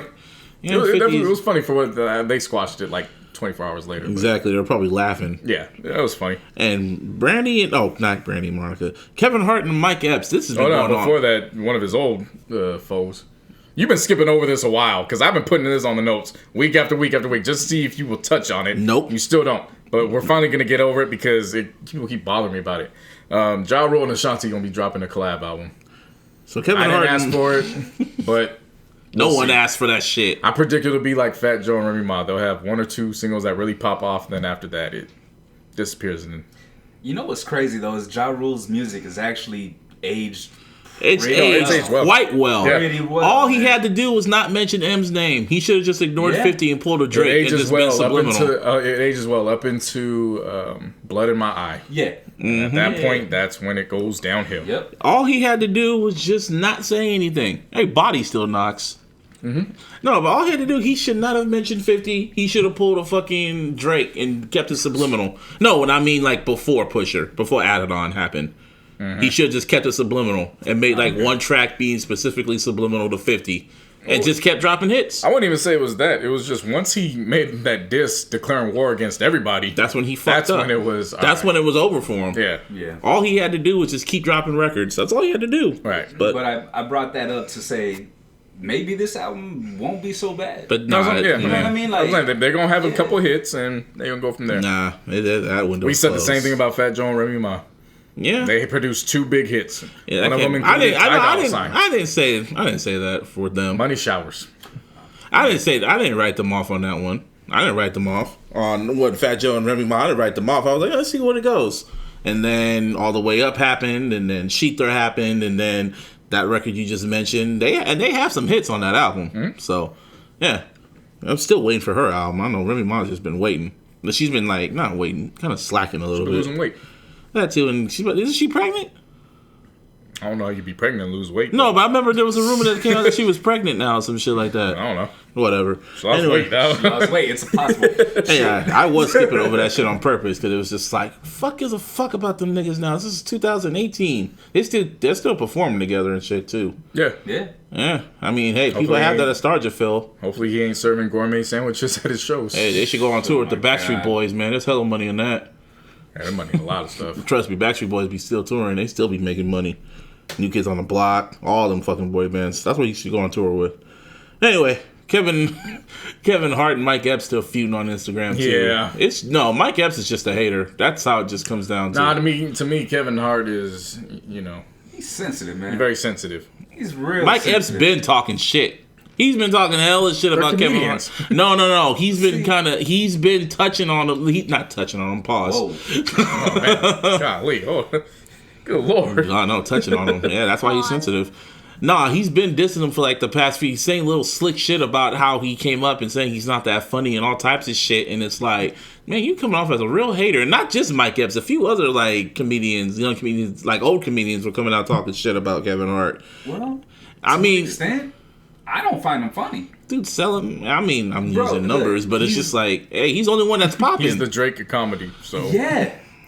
And I'm not saying that to be Like, negative about him. nah, Like I that's like real Kevin shit. Hart, but Yeah, Kevin Hart's comedy is based on his personal downfalls. yeah. You know what I'm saying? Mike Epps can talk about himself, and then he could talk about. Is Mike Epps really that funny as a stand-up? Yes. Really? Yeah. Yes. He's funnier as a stand-up than he is in his acting. Hell yes. Yeah, he's definitely more funny. He has more range too. Yeah, he just doesn't get. You stuck can't in name one topic. anything Kevin Hart does that isn't talking about him or his family. I know, because that's his material. It's his family. But he's limited. He's very limited in that sense. Man, I can't bring that nigga down like that, man. That And nigga's still it's- funny as hell. He's So funny, he's- but he's show, limited. His comedy has a lot to do with the show, like his actual what he's doing on stage. Right. Mike Epps could just literally sit down on a fucking chair and be and like, Dave Chappelle. Yeah. But And just have you But Kevin laughing, Hart's like like a physical. dying, he's bro. like a physical like comedian. He has like not physical slapstick damn near. Yeah, but see, that's not necessarily. Over time, it doesn't funny. age well. Yeah. You got to have a broader range. Like if you look at any of the comedians that we consider the greats, they're storytellers in the sense of they don't need themselves. They can tell stories. Yeah, I get that. But I just see all the work that Kevin Hart's put in over the years. It's a respectable hustle. and for then sure. and also what I was thinking about, I was like, man, this is what Chris. Remember when Chris Tucker tried to make that comeback? That wasn't a good comeback. I saw that shit live. I know what you're talking. I'm just saying, like, he should have did what Kevin Hart was doing after Rush Hour. He should have still kept doing stand-ups and all this other shit. He shouldn't have got stagnant and just waited for that $1 billion check to come. Different era though. But he could have still did that. Whole different era. He could have still did those stand-ups. Jamie Foxx kept doing stand-ups even when he was doing the music shit. I mean, it's easier said than done. You're getting a Rush Hour check. That's a whole different check from stand-up. But if you want to keep your name out there, he could have put. But maybe he wasn't trying to keep his name out there as a comedian. I'm telling you, once you get those kind of checks in the industry that are different from when you started out from, I'm guarantee you're kind of looking at it like, well, why am I going to stay doing what I was doing?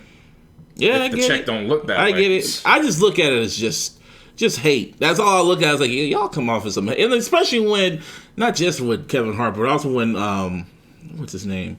Lil Perm, not Sweet Perm. Phase on Love. Phase on Love. Phase on Love when he went at Dave Chappelle saying black people didn't find Dave Chappelle funny until season 2. That shit was hate. That was pure hate. Seriously. I'm like, and he said it with a straight face too. Like, what? I was like, nigga, that was pure hate. Kevin Hart, Mike Epps, as far as I'm concerned, that could be solved with just, a pay-per-view event of them playing the dozens. Like, that could easily be solved right there. Kevin Hart would won because he's more popular. Mike Epps really doesn't have an issue other than the fact that he just doesn't find him funny. It's right. Like, it's personal preference, bro. You know what I mean? And I just think he just finds it like that because Mike Epps would be smiling. I guess the way Kevin Hart's doing it, he's like, yeah, we be around each other all the damn time. You never say this shit to my face. Then you go on social media, go on interviews and say I'm not funny. I can understand that concept. So that's why he's they're going back and forth on social media. It's like, dude. That's what I'm saying. Didn't Mike Epps say that he said it to his face? He did? I'm pretty sure. The way sure. Kevin Hart's like prefacizing, he's making it look like he never said it to his face. Maybe he's sensitive. Just set up a pay-per-view and play the dozens. Whatever, man. Y'all just keep making y'all money, stay in y'all lanes, and just don't talk shit about each other. Or just whatever. Speaking of staying in each other's lanes, Brandy and Monica, I don't know what's going on with these. I don't know. They've been beefing for like years over that damn one song. Yeah, it's never stopped. I guess. It's ridiculous. Yeah, man. so Brandy went out, she performing. She got some mom weight on her now, too. She looked good as fuck. Like, she instantly became thick in all the right places. Doing a mom. Yeah, she be sitting in cars. Yeah, don't do that. Yeah, yeah, I had to break that news to somebody last week. I had to make so many jokes they about had no that. idea. They had no idea about that, and I was like, really? How can you not know about that? But I was like, yo, she got more street cred than a lot of these niggas in the industry right now. She actually got a body on her resume. That's an it laugh. Yeah, so she was performing. And of course, she performed her part of "The Boy Is Mine." Yeah, because Monica wasn't there. Yeah, so. And then it got to the end, and then she goes, "The song is mine." And I was like, "Oh, so we're back again." Oh my How God. is the song hers? That's what I said because I'm like, "Yo, Monica's album's name is "The Boy Is Mine." But how is the song? I think Brandy's kind of like not there in the head. I think something's wrong with her. Yeah. Brandy kind of just.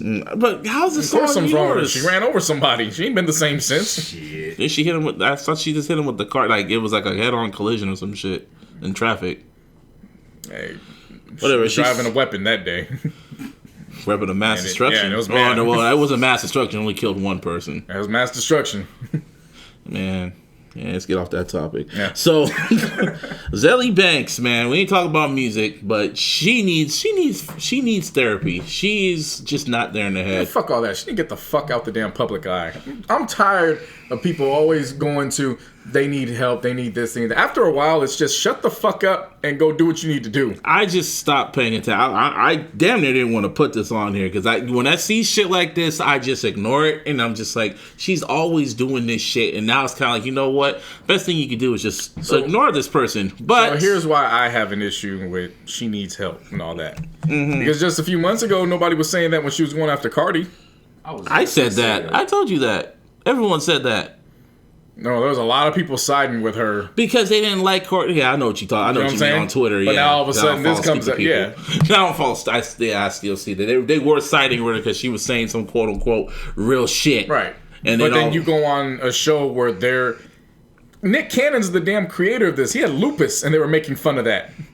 And then, what she expect was going to happen? Anyways, but if you guys don't know, she went on Wild and Out, and she tried to go head on with the roast sessions and shit, and she couldn't handle it. And I guess they called her ugly or some shit, and she couldn't handle it. So I guess they stopped filming, and she left the stage, and then she came out, performed, and then that was it. Then she goes on social media and goes on a whole long rant about it, and everyone, including the cast member, was like, "Man, you full of shit. You say none of this shit never happened." And then she tried to get at Nick Cannon, made fun of his lupus, and tried to be all strong-armed. Oh, yeah, but see, now, Yeah. but you can make fun of that, okay. Yeah, she's just, nah, like I said, that girl, she got mental issues, man. I thought Nikki has mental issues too, but this chick, I don't even think Nikki got mental issues. Yeah, I think Nikki is finally in a position where she has competition, and she doesn't know how to respond to it. That's mental issues. That's what it is. That's mental issues. To me, that's not a mental issue.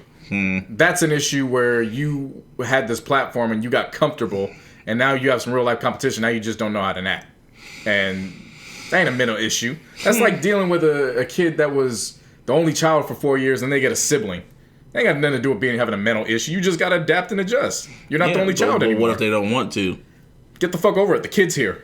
Well, like, you have a sibling. And then after that, they're going to keep ignoring it and still treating them. And then that's when you get your ass whooped until you recognize that you have a sibling. But then what if they just keep getting the ass whooped and keep getting the ass whooped and they still keep doing it? That's when you get sent away, and that's how horror movies start getting made. Yeah, and that's a mental issue. So, whatever. When it comes to that, I just don't care about Azealia Banks. No matter what happens to her, she's just gonna keep yapping until, even if she does get popped in the mouth, she's still gonna keep yapping. So, whatever. She's just that little nugget when you take a shit and then it just keeps floating back up. Yep. That's pretty much who she is. Yeah. Damn. Rest in peace, Owen Hart. So, damn, that's fucked up. That got dark real quick. No, but that's what they used to call him on WWE. They call him a little nut. All my wrestling people know. They know what I meant. Anyway, back to speaking of Nicki Minaj. Her name's Juan. That's what you read the article. Yeah, go talk. Okay. So Juana, of course, following up, she was the intern for Karen Civil. She was a writer and internist or whatever. We spoke on her getting attacked by the Barbs just for simply stating that she wished Nicki would mature in her music. Obviously, Barbs came after her. Well, the New York Times actually picked that story up, created their own piece. Looking real spooky for Nicki. These are not the type of headlines you would want a month before your album comes out. And it's funny because last week I stated also, I'm actually 2 for 2 right now. I'm feeling pretty She didn't good. apologize. But even then, I still felt like it's probably going to end up coming soon.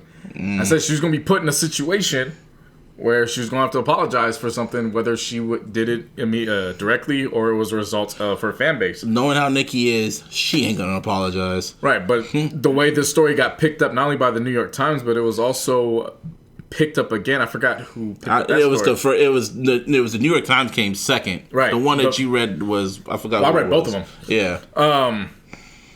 And yeah, it shined a real light on stan culture. Mm-hmm. And it was well written. Oh yeah, very well written. And again, we stand with Juana.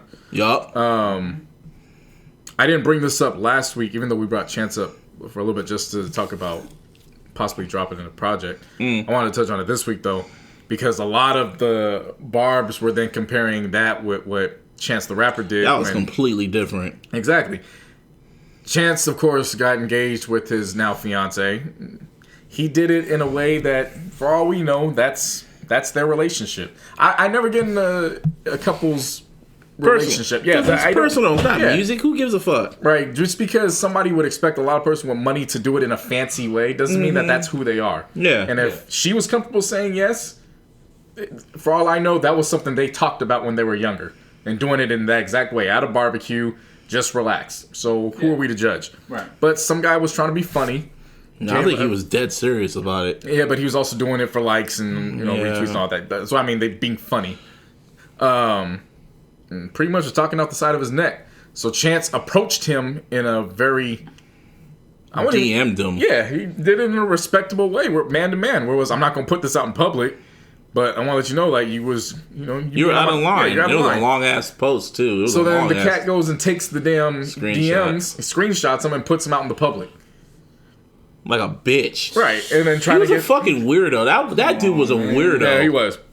And he felt he was right. That's the scary thing about it. He felt he was right for doing what he was doing. Well, he posted it, and then he got so everybody was laughing at it when he initially was talking about the topic. And then when he screenshot the DMs and put them out, that's when he started getting backlash. Like, Yeah, he actually did come at you like, man, you were the one acting like a bitch. And why are you even speaking about this man's... And that's funny when you see how they double down on it, and they're just like, "Well, I'm still right." When they don't want to admit, when people don't want to admit that they fucked up, they be digging a bigger grave for themselves. Yeah, it's still there too. But there's a major difference. Nicki came out talking down on... Called her ugly too. Yeah, she's fine as hell. Just talking down on her.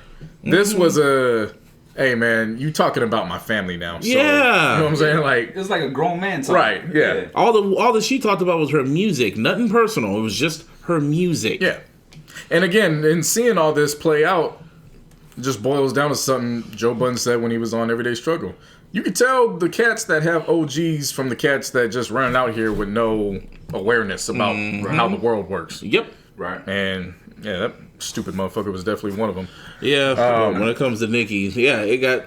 You really feel... I really feel she ain't gonna apologize. She's that much of an airhead. She still... If she wouldn't apologize, she would have done it already. But maybe that wasn't the situation that was gonna do it. Maybe now, as a result of this, you gotta remember, snowball effects. So maybe it's something that just trickles on over the months. Because again, she has a platform where she's going to all these arenas. She's liable to say something stupid. The same way that Drake's liable to fall into a trap. So we just got to watch it and see how it plays out. Yes. I think man, I agree with you. I think that she doesn't have it in her to apologize. Right. But somehow, some way, I feel like she's going to get pressured into apologizing, like where she has no other option. Yeah. I don't know. Yeah, I don't know. She avoided Sheether. I don't know. It's but those are raps. I know, those are raps. Yeah, that ain't shit. I'm just saying. I'm thinking as especially an airhead. for her, that ain't I'm shit. thinking of basic chicks. As basic chicks never want to admit when they're wrong. No, of course not. So, of course not. And she's a basic bird. Yeah. I agree with you. But like I said, maybe this wasn't the situation that it actually happens. But it's at least something to keep a note on because. You get an article like that in Time, not just one article, but this was in the New York Times. Yeah, like that's something to pay attention to. A month before your album comes out, right? But then at the same time, not the kind of headlines you want. Yeah, but hey, all bad press is good press, But whatever. But speaking of Chance, he's actually in Chicago working on music. No, not Wyoming. Nah, he said fuck all that. I don't trust this. Like I said, everyone's talking. I don't trust it. When it comes to anything Kanye related, I don't trust it until I see it. Well, he just did 5 weeks. I was just gonna say. I know, but that was then. This is one artist. Like that was last month, bro. Yeah. He's due for music to come out either at the end of this year or the top of next year. So I mean, we'll see. How about that? I don't think he's going to entirely produce the album, but I feel like Kanye's going to have some. That's what I mean. The whole Kanye produced thing. I'm not paying attention to that. I'm just saying he's working with Kanye. I know, but the thing was, in Chicago. No. Yeah. The thing was is that he's alluded. He said that Kanye's producing. Yeah, he's producing the 7 track. I don't care about that. All I'm focused on is that he's working with Kanye at this point. So it's something to keep an eye on. I know that. No, the point I'm trying to make is that they were alluding that Kanye produced the entire album. No, yeah, I know. And I don't feel like I don't trust it until I see it. That's the part I'm trying to make. Yeah, I get that. Okay. I'm just saying I wasn't speaking on that. I was just saying he's still not. Well, of course, he's still quote unquote independent, right? Yeah. Chance. Yeah. I mean, you could say quote unquote, but the reality is he is because he doesn't owe his publishing to anybody. He owns his masters, so he's independent. Yeah, and he won Best Rap Album over Views. I remember at the Grammys. Mm-hmm. That was funny. With the mixtape.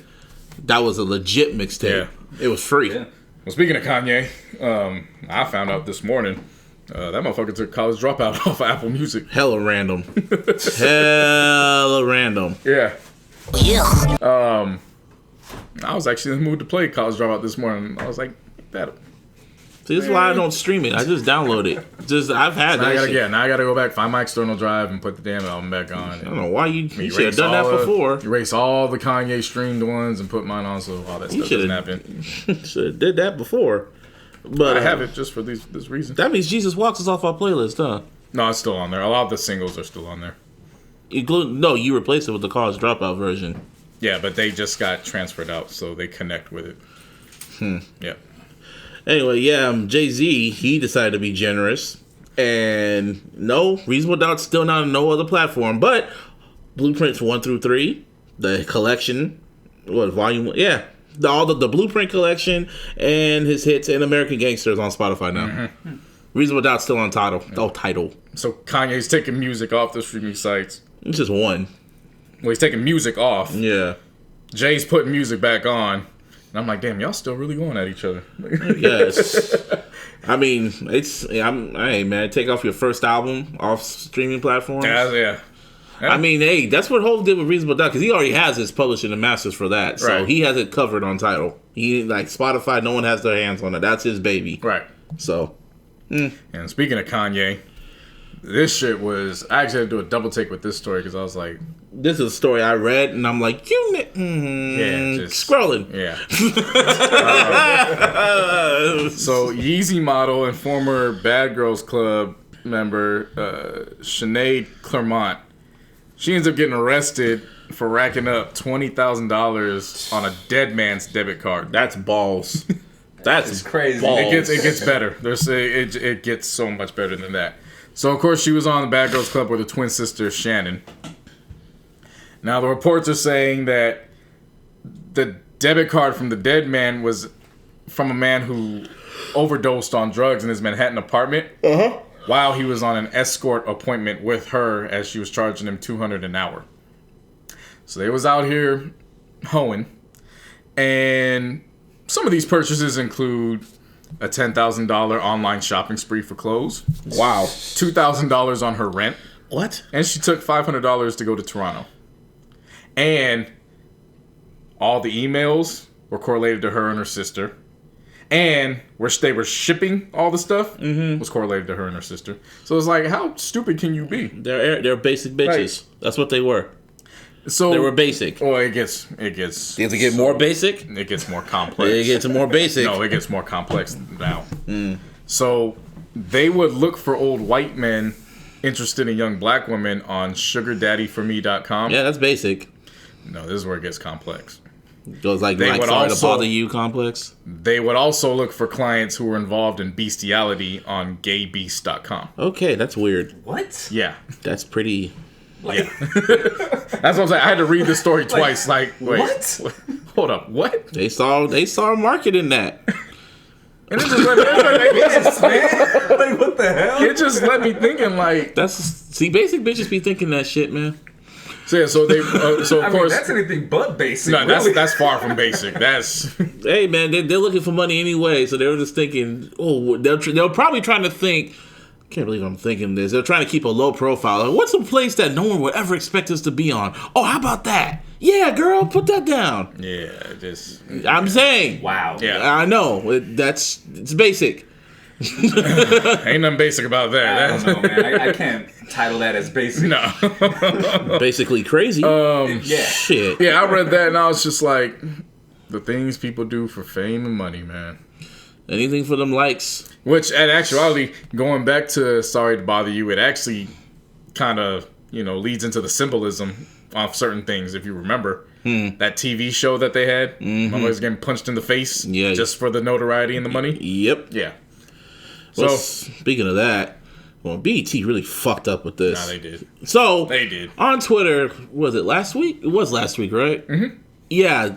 BET Last Monday. BET, their Twitter account posted a trailer for a documentary on the history of video vixens. Right. So everyone from Superhead, Melissa Ford, Gloria Velez, Buffy the Body, even Director X and Mr. T, they're going to go through the whole history timeline of video vixens and music videos. So Twitter was like, oh, this is hella dope. Black Twitter in specific. They're like, oh yeah, this is going to bring back hella nostalgia. This could start conversations online, da da da da da. So we were just wondering, when is this going to air? Because BT didn't even, the Twitter account didn't even acknowledge when it was airing. And then all of a sudden, people went to the cable boxes looking to start recording, and they couldn't find it. And then they were going like, so, and then you had to search on their Twitter account where it was going to air, and you had to go on someone's mentions, and it said, oh, it's going to be on the BT.com website. Yeah. And everyone was like, hold up, what? And then when you go on there, I'll say honestly, something's going on over at BET. Ever since Deborah Lee left, everything's been going sideways because their Twitter account's really fucking stupid right now. It is. Like they be posting like video memes at 2 a.m. and shit like that. I'm like, okay, who's running your social media account? Like y'all trash, right? Y'all really trying to go viral. This is not working right now. Right. Anyway, they hella messed up on this, and they put it up on YouTube into three parts, 3 11-minute parts, which could have easily been condensed into like a half hour, maybe even an hour. Could have even been an hour.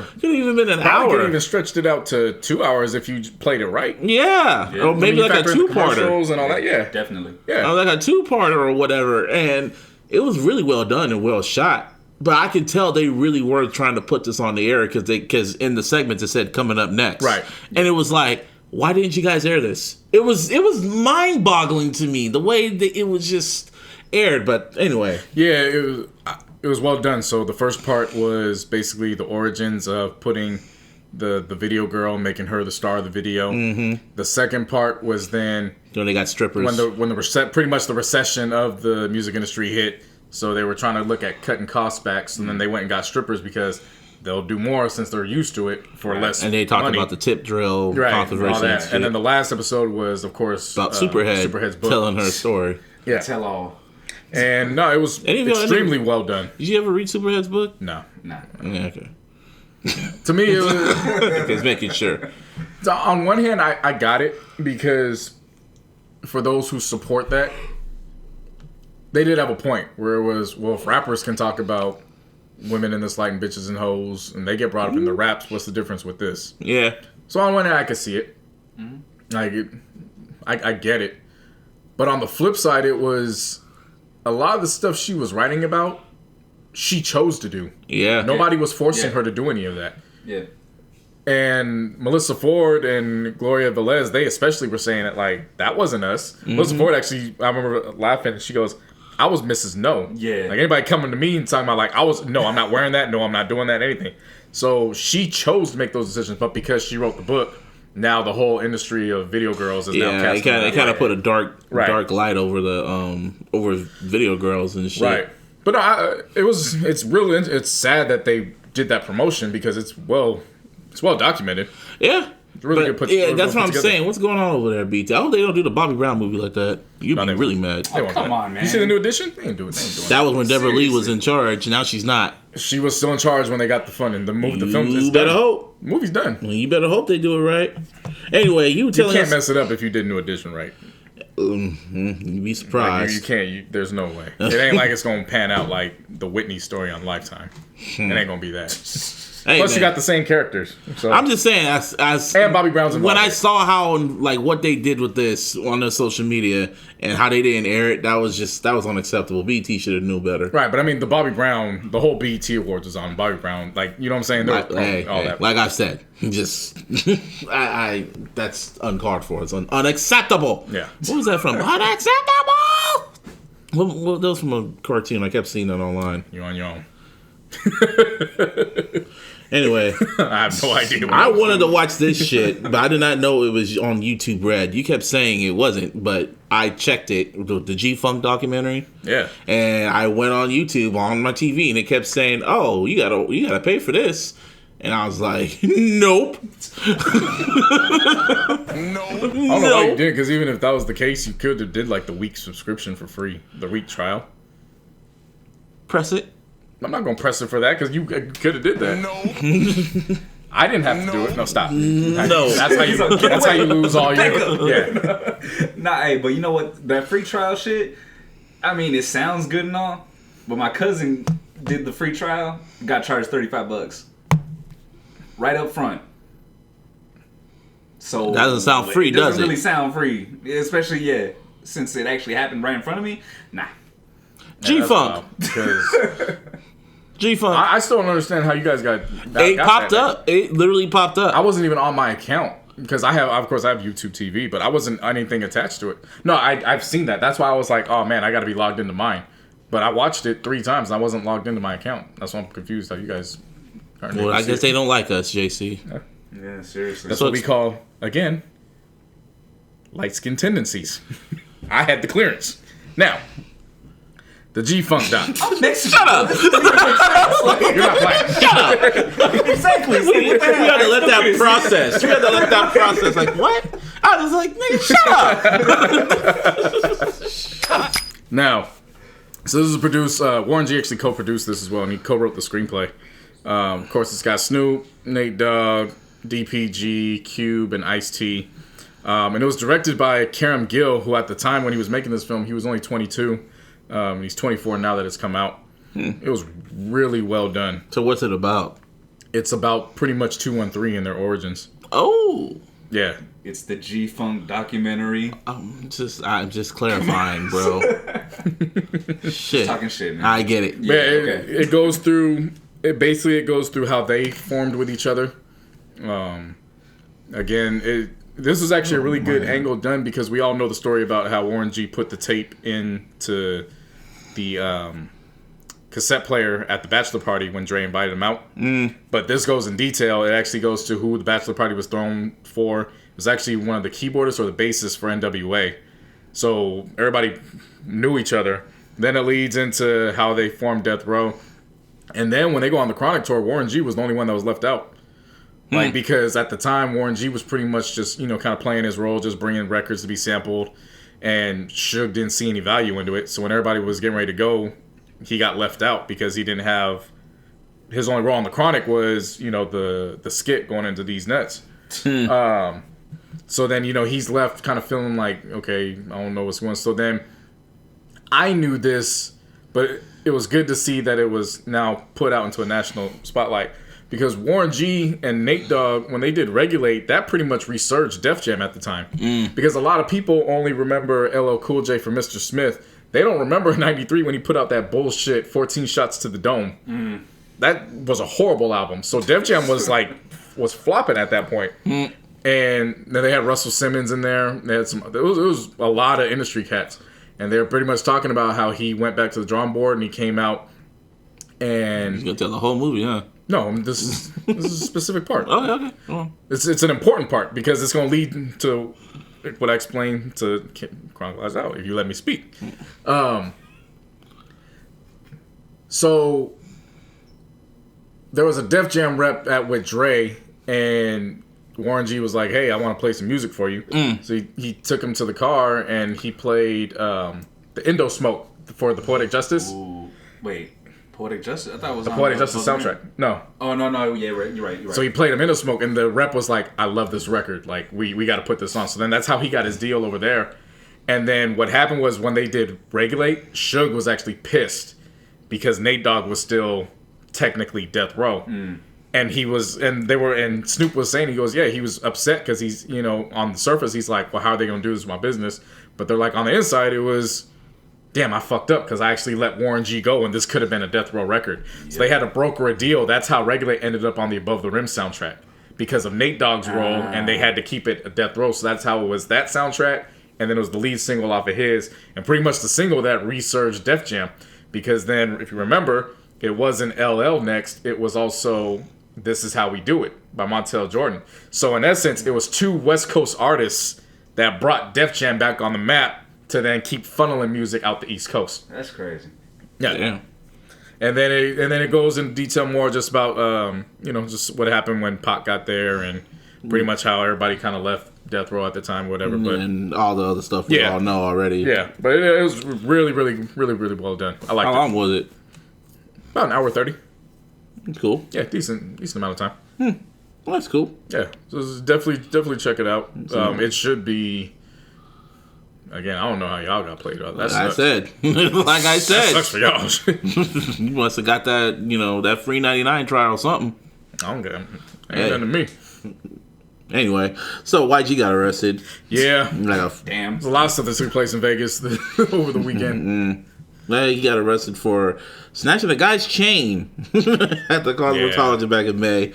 Got out, $20K bond, and I guess the victim sued him for $250K, so he's still living that dangerous life. You don't get it. Stay dangerous. That's what it's called, right? Stay dangerous, yeah. So he's still staying dangerous. Hopefully he is, because the music he's been dropping so far is it's not even been dangerous. It's not even dangerous. It ain't look good. Yeah, if you have Nicki Minaj featured on your shit, it ain't dangerous at all. All right. What's the opposite of dangerous? Safe. Yep. He's being very safe. Stay safe. Yeah, hopefully. I'm anticipating August the 3rd, but I'm scared about August the 3rd at the same time. I mean, it ain't been looking or sounding. it better not be over 20 tracks. I can tell you that. Right. Yeah, so while he was doing that a couple months ago, this past week, Charles Oakley was reneging with his chips. And he actually caught himself a felony while he was in Vegas. So I forgot what he was playing, but he put his chips down. When it was clear he wasn't going to win that hand, he tried pulling back a $100 chip. Whoops. And they arrested him right there. Yeah, that's a felony, homie. So they did that. But what was more funny was that I think this happened on a Wednesday or Thursday. And by Friday, he was back in Detroit coaching his team in the Big Three League. Yeah, he was like, Mama, he probably didn't even know that. So right, why they let him out. Yeah, so we'll see how that plays warning out. and a fine, probably. Yeah. Got it. And then, of course, LeBron, he made his very first appearance as a Laker during Summer League. Yeah, one of them Lakers shorts. Man, them Lakers shorts, Yeah, bro. those are sick. Those some dope-ass Lakers shorts, but that price tag was $500. For them? That's Yeah. crazy. Yeah. That's Everybody was like, I want those. And I was like, I want those too. And they were like, it's $500. And then I was like, why are they $500? Designer, I guess. I don't know. LeBron wore them, that's why. No, they're not, because they're any other. It's the designer. Shit, man. They was putting up like Detroit Pistons shorts, and they were $500. I'm like, That's What am I gonna do with those? well, they're sold out. So I know, but what am I gonna do with those? they sold out in 10 minutes. As soon as they were available, they sold out. Yeah, as soon as LeBron wore them, everyone wanted them draws. yeah. Pause. Yeah. But yeah, so he made his appearance at Summer League. Josh Hart went over, gave him dap. Yeah, he got Brandon Ingram went over there looking like an extra in Thriller. Yeah, he got. Oh yeah, didn't like the rating come out for 2K for LeBron. They got 98. 98. Still won't be enough. I guess, okay. It won't be enough to beat the niggas and the Monstars. I don't know what ratings have to do with real life, but okay. I know. I'm talking about in the game. In the game. I'm talking about the game. And you can do anything in the game, man. Yeah, true. If you know how to push the right controllers and know how to use them. I beat many people with last year's Warriors because they thought Last year's Warriors? Yeah, because all they had thought The you had one to do before was shoot threes. KD or? No, last year's. Oh. We just finished the season. That was Oh. last year. They were They thought monsters last they time. thought all you had to do was shoot with KD and Steph and you could win. And That I was like, stupid. nah, that's not all you have to do. Yeah, you got to actually play as a team. Yeah, but speaking of them, it seems like LeBron signing to LA got some of these Warriors niggas shook. Because they was all throughout the news because KD's still... KD's insecure, though. Yeah, he keeps saying he don't care what people think, but then he's on Instagram beefing with a 17-year-old about shit he doesn't need to be worried about. Like what? About being better than certain players because of his decision. And he's still arguing about that. It's like, bro. You got 2 MVP final trophies, man. What the fuck's he doing that shit? I told you, he's a weirdo. No, he's insecure. Just say that. He's a weirdo, bro. That's insecurity. Still a weirdo. That's a weirdo. Insecurity weirdo. You can be insecure all you want, but when you have those types of resources where you don't have to look at your Instagram all day and give a damn, but you still give a damn, and you've already proven the doubters wrong because, as you said, you have 2 Finals MVPs as a result. You're still worried about it? It's mental issues. You're a weirdo, bro. So you got that going on. They asked Steph about LeBron joining the Lakers, and then he's like, "Oh yeah, it's cool, I guess, but they still got to beat us." And It's like, the truth. Yeah, but it was like, well, why? It's the truth. Why even bring it up? It's the truth. That was kind of I'll say this much. It was kind of taken out of context. I actually read the whole... I read the whole... I read it, whole thing.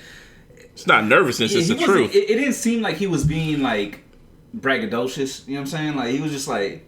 They still gotta beat us. It's Like, the truth. It is what it is. He wasn't talking nervous. He was talking confident. Even me being a Laker fan, whatever, I agree with that. Like, we It still wasn't gotta beat- nervous. It was like you still gotta beat the Monstars. So Yeah. it wasn't talking nervous. Normally, I'd agree with it, No, you being but this biased. fits my narrative. So You being biased. That's This that fits- light skinned shit. this fits my narrative. That's that light skinned shit. because they come in threes, and the third one was Draymond, which is the dark skinned nigga that made the worst one of them all. That shit was funny to me. Dude, that shit is horrible. That shit's Yeah. funny to me. I don't know how it was funny because To me, because I have a dark sense of humor. You know, but dark even skin then, tendencies. like he's out there in Israel chilling. I saw that shit. I was like, why did you do that, nigga? Yeah. With a big old smile on your I can face. understand if you're laughing at the smile. I Like, was the laughing at smile it was all. sensitive. Like, you but- dumb nigga, why did you do that? Yeah, it's a bad look to go out there with the Friends of the Israel Defense Forces on a sponsored trip, Whoops.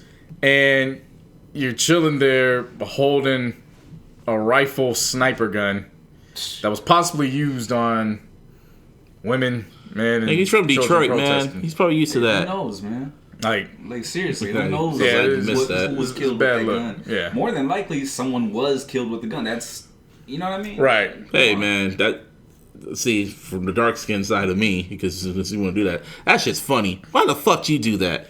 No, that's what I'm saying. Like him doing it was, it's comical.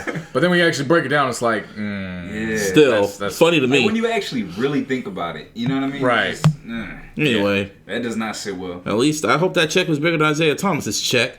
yeah, he went from I'm getting the max a year and a half ago to I just got the minimum, the bare minimum. So he left in good riddance, and now he's with the Denver Nuggets. Riddance. Yeah, everybody know how I felt after he was doing what he was doing when in the 7 or 10 games when he was with us.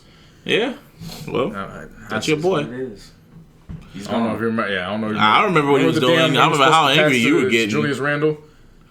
Remember when he was supposed to pass to him, and then the motherfucker just ran in, and they got his shit batted, and the game was over. Yeah.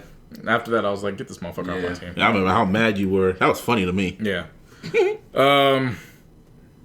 What else? Jimmy J- Butler, he Said, fuck y'all niggas. yeah, he went and rejected the Timberwolves. Rejected the Timberwolves 4-year, $110 million extension He offer. said, nah, I'm out. No. I want out. Fuck these niggas. Yeah, people are citing his indifference with Karl Anthony Towns as a result, because he's the future of the franchise. He just passed his second year, but he's been staying up till 4 a.m. playing Fortnite.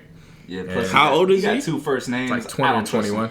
And he's playing that? Yeah, get me the fuck out of here. I don't want to. And he's get me the fuck out of here. Yeah. But this all comes after the reports that Jimmy and Kyrie were quote unquote talking behind the scenes and looking at New York as a destination. So Be losing Again. some more. 2019, hey, you can't say that. I can, because I'm Busby. Every That's year- that dark skin tendency. Hey, every year, that's why you're wrong most of the time. Nah, I'll be right. I'll be right. That fits my narrative. Anyways. Yeah, so they talking about possibly hooking up with the Knicks. So we'll see how that plays out 2019. Not a damn thing. Yeah, it's like he says it now, and then all of a sudden later on, he ends Well, up, until Yeah, then, you know, like Drake.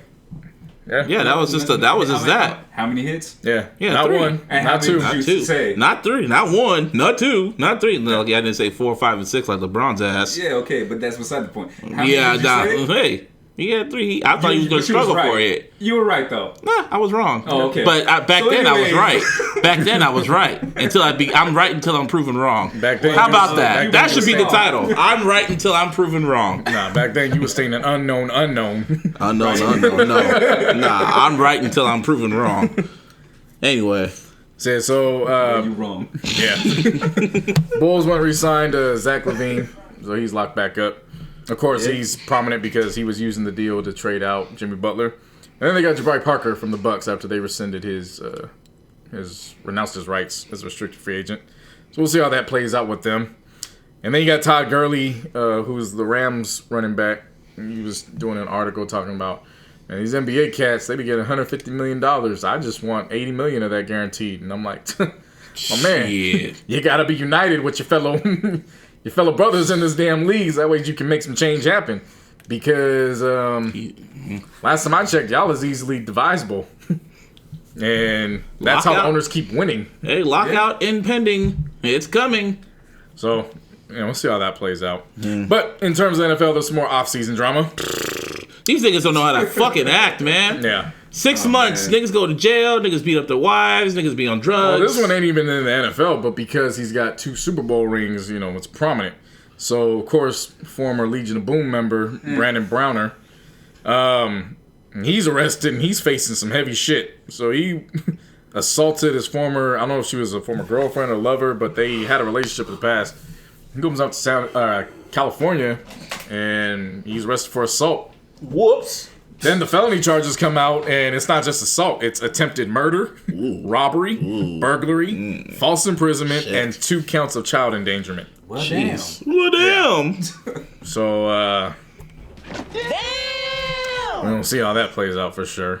And then, of course, the biggest headline in the NFL this past week was LaShawn McCoy. Yeah, that's just a crazy ass story. This one's full of ups and downs. This is why I stayed silent. When it happened, I was like, damn. And then I was like, I'm going to stay silent until more shit comes out. Right. And more shit came out, and I'm like, I'm just going to, like that Homer gif when I just go in the bushes. That's what I'm going to do. And I'm going to be like Sting looking from the rafters, just staring at you. At first, it wasn't looking good for him, but as the weeks progressed, it's kind of like, might have it. His ex-girlfriend, Delisha Cordon, she got robbed and beat at a residence. Coincidentally, he's been trying to get her out of for the past 4 months. Her friend, Mia Michelle Boykin, then posted a picture of her in the hospital, and she put it on IG before they went to the cops. So that was red flag number 1 for me, where I was kind of like, But then in red flag number 2 immediately was in the caption, where she includes that we know that you're behind this, because initially how she put it, it was like he put hands on her. And then she also says, we've been quiet about how you beat your son, and then you also beat your dog into kidney issues. And then I started thinking about it more. I'm like, who the hell hides a kid getting beat and a dog? You are hiding a kid beaten. Yeah. So I'm like, that's red flag number 2. Right. And then, of course, she went going back and forth with it later on throughout the day, so that she finally took the post down. So, as expected, LaShawn came out and said he didn't have anything to do with it. Said he hasn't had contact with them for a while, and he was actually in Miami at the time this took place. The police then came out either a day or 2 days later saying that this appears to be a targeted robbery because she was stripped of stuff that I guess he had asked for a while back, and while the robbery was taking place, they were asking for those specific items. So that's where it didn't look good on his part, because it was like, yo, please don't tell me you did a Ray Ruth and set this whole thing up. Shit. But now she's coming out and she's saying, yeah, I don't even know if he was even a part of this at all. Like, you know what I'm saying? Like, now it's one of those things where it was like, I was already playing neutral on it initially because, I'm still being neutral. I went bad on Reuben Foster, only to come to find out that he got put back. Because we're trained to always believe no female, and then it's been coming out lately that these bitches ain't shit. Yeah. And so this is almost like an example of it. Right. Now, in her defense, her face definitely looks like something happened. The picture looked horrible. That looked bad. And like I said over the week, I said if he is involved with this, he's trash. He's scum. He's got to pay for. Forget the suspension at this point. You got to go to prison. But again, we'll see. We're gonna see how it all plays out. And at the moment, there's no suspects. Didn't we talk about Reuben Foster last week or not? About the suspension? 2 games? No. Yeah, he got suspended for 2 games after the little shit he's going through. It's just 2 games. Yeah. That's pretty much nice. A slap on the wrist considering he had the guns. Yeah. Hey, but if you take a knee, blackballed. Yeah, exactly. Blackballed. And so now we got what I thought was one of the funniest ones. If not, it's the funniest one. Because when I saw Pac-Man Jones in the news, I'm like, what did he do now? You know what I'm saying? He just don't have a good reputation. My bad. Charger. No? No. Well, I guess I gotta look at your shit then. Go on, keep talking. He came down here unprepared. Hey. Come on. Giving out wrong predictions, and you want to even go further and double down on future wrong predictions, and then you ain't got to future wrong predictions. Didn't happen yet. You said that you're right until I'm right until I'm proven wrong. God damn it! I am right until I'm proven wrong. Pac-Man Jones. Yeah. So come to find out, there's video of this man knocking out an airport employee.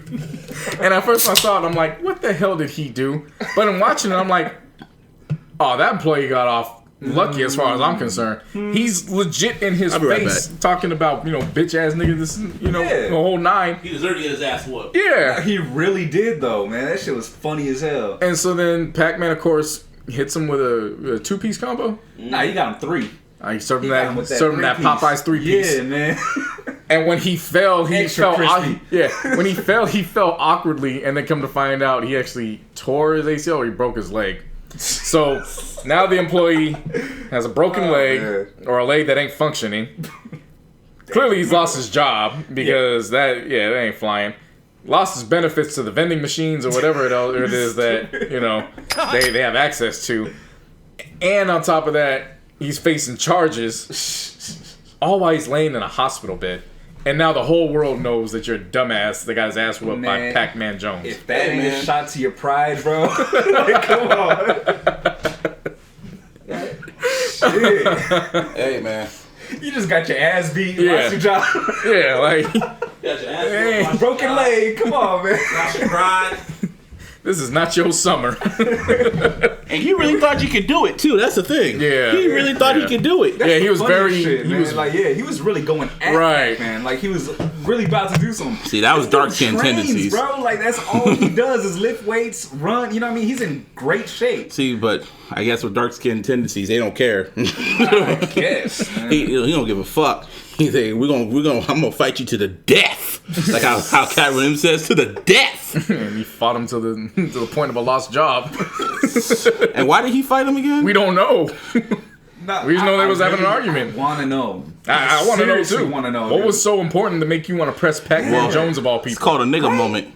You just saw a nigga moment. That's what happened. Nah, but Pac-Man's a street dude. Yeah. No, You know what I'm no, saying? Like- you missing the whole. Just it No, was I a mean, nigga I moment. get what We you're understand, saying. but- Believe me, I get it. But that's the wrong dude to press. Even in a nigga moment, we can pinpoint what happened. You don't brush on the He shoulder. probably we just did. want to pinpoint. What I don't happened. think he knew who Yeah. he was. Nah, I think that's probably what yeah. it came down to. I guess. Yeah. Womp womp. What else is there? Oh, Yeah, the Cardinals this is just another example of NFL being contradictory. So of course they don't want their players, using their platforms for political, or social awareness. Whatever. But then the Cardinals went and used their website for political awareness because somebody on the Supreme Judge or something like that got voted. yeah, he got voted in. Yeah. And so they used their Well, website. he's not to- voted. He got picked by a whole ass Yeah. nigga. Oh yeah. Right, so yeah. they used the website to bring that news across, and I'm like, Yeah. And wasn't he Wow. taking a knee and shit? I don't know. It was one of those pictures. One of them was taking, like, the owner was taking a knee or some shit like that. I wouldn't be surprised, but I was like, okay. I mean, like I said, lockout. So Niners, Yeah. get that Super Bowl because the gates are gonna be closing soon. Yeah.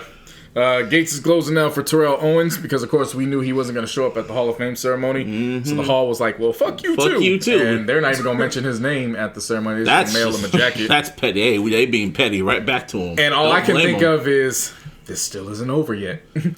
I still feel like he's going to do something in the 11th hour that's going to screw with them. And it's going to be the most hilarious thing that we can imagine. He's probably gonna hold his fucking thing the same day. He's probably gonna like have it right across Well, he's the hosting street. a party. He's hosting a party. But he's going to be in chat. He's going to be in Chattanooga. No, I think the day of the Hall of Fame, he's gonna probably have like a fucking block party outside the shit. That's what I'm saying. He's going to be in Chattanooga the day of. That's why Oh, he's okay. not going. Yeah.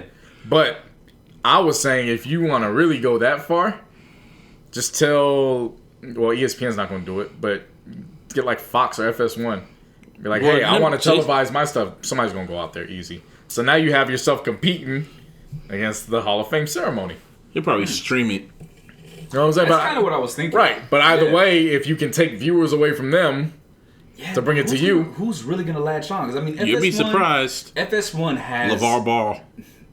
Anyways, they don't have LeVar Ball. FS1 No, has I'm- Whitlock, bro. They ain't, I'm thinking who would anti-TO. sponsor it. Who would who sponsor else? it? I'm thinking LeVar Ball would sponsor the stream. Is what I tried to say.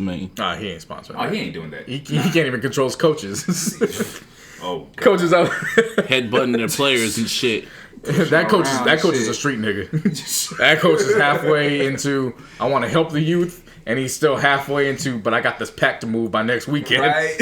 and I can't let these niggas think I'm soft in these streets.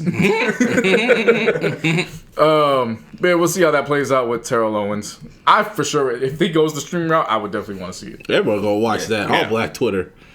But they still gonna melt his jacket, and they don't even mention him. That's hella petty. Right. That's well. He's They're being still upset. petty. They're still upset at the fact they got to mail him the jacket. As much as I love T.O. as a player, As, this is yeah, what he's as a- asking for. Yeah, You know what I mean? he wants it. He doesn't want to go. He's not. You know what I mean? He's not acknowledging it. Basically. So they're not gonna acknowledge So, him. Like you exactly. here, but we're not gonna Exactly. fucking say anything to you. I mean, to me, that's Exactly. still their fault. He's the first ballot Hall of Famer. No, They allowed that. Yeah. They tried to their be judge and jury. They let their bias take the hold of them. Yeah, So and Yeah. so they created this.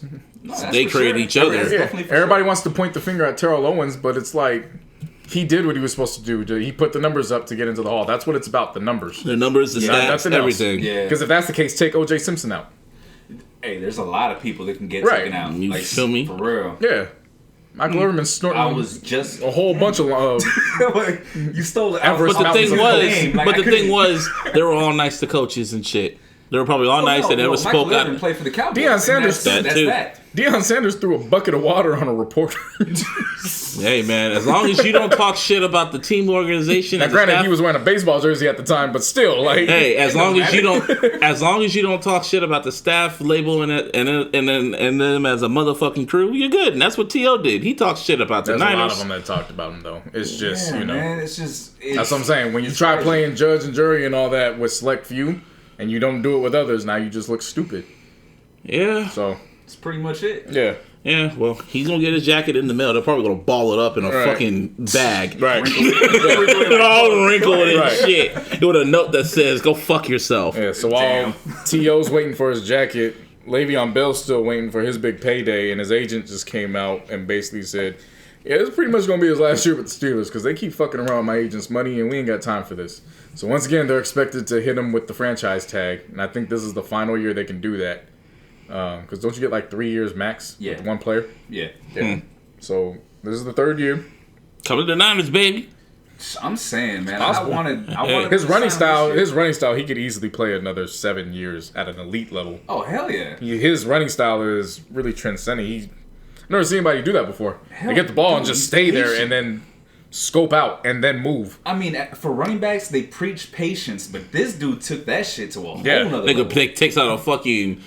Take out a fucking bench and just chill there. Yeah. Oh yeah, Look at the line open up. Is it open? All right, I'm gonna get up. They haven't done a commercial about that yet. And just walks. Like a marketing commercial. I'm surprised they haven't done anything like that. Yeah, they could do like a Matrix type shit. Where like, just everything slows down. Yeah, everything like them slows Gatorade down. commercials where it's that'd like be fucking just gotta be sick. real cool. He just slows down and he just. Damn it, we just gave away another idea. Yeah, it's gonna. They probably filmed it already. Yeah, it'll come out this week. Probably. You can thank us. Probably tomorrow. Probably as soon as we post this. You know who shouldn't thank us is Papa John.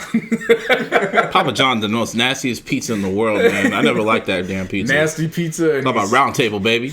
And he's a nasty nigga. Emphasis on nigga. Because it came out while he was on a conference call. Not surprising to me. Yeah. He says he was quote unquote coerced into saying nigga with the hard ER. The hard ER. Yeah.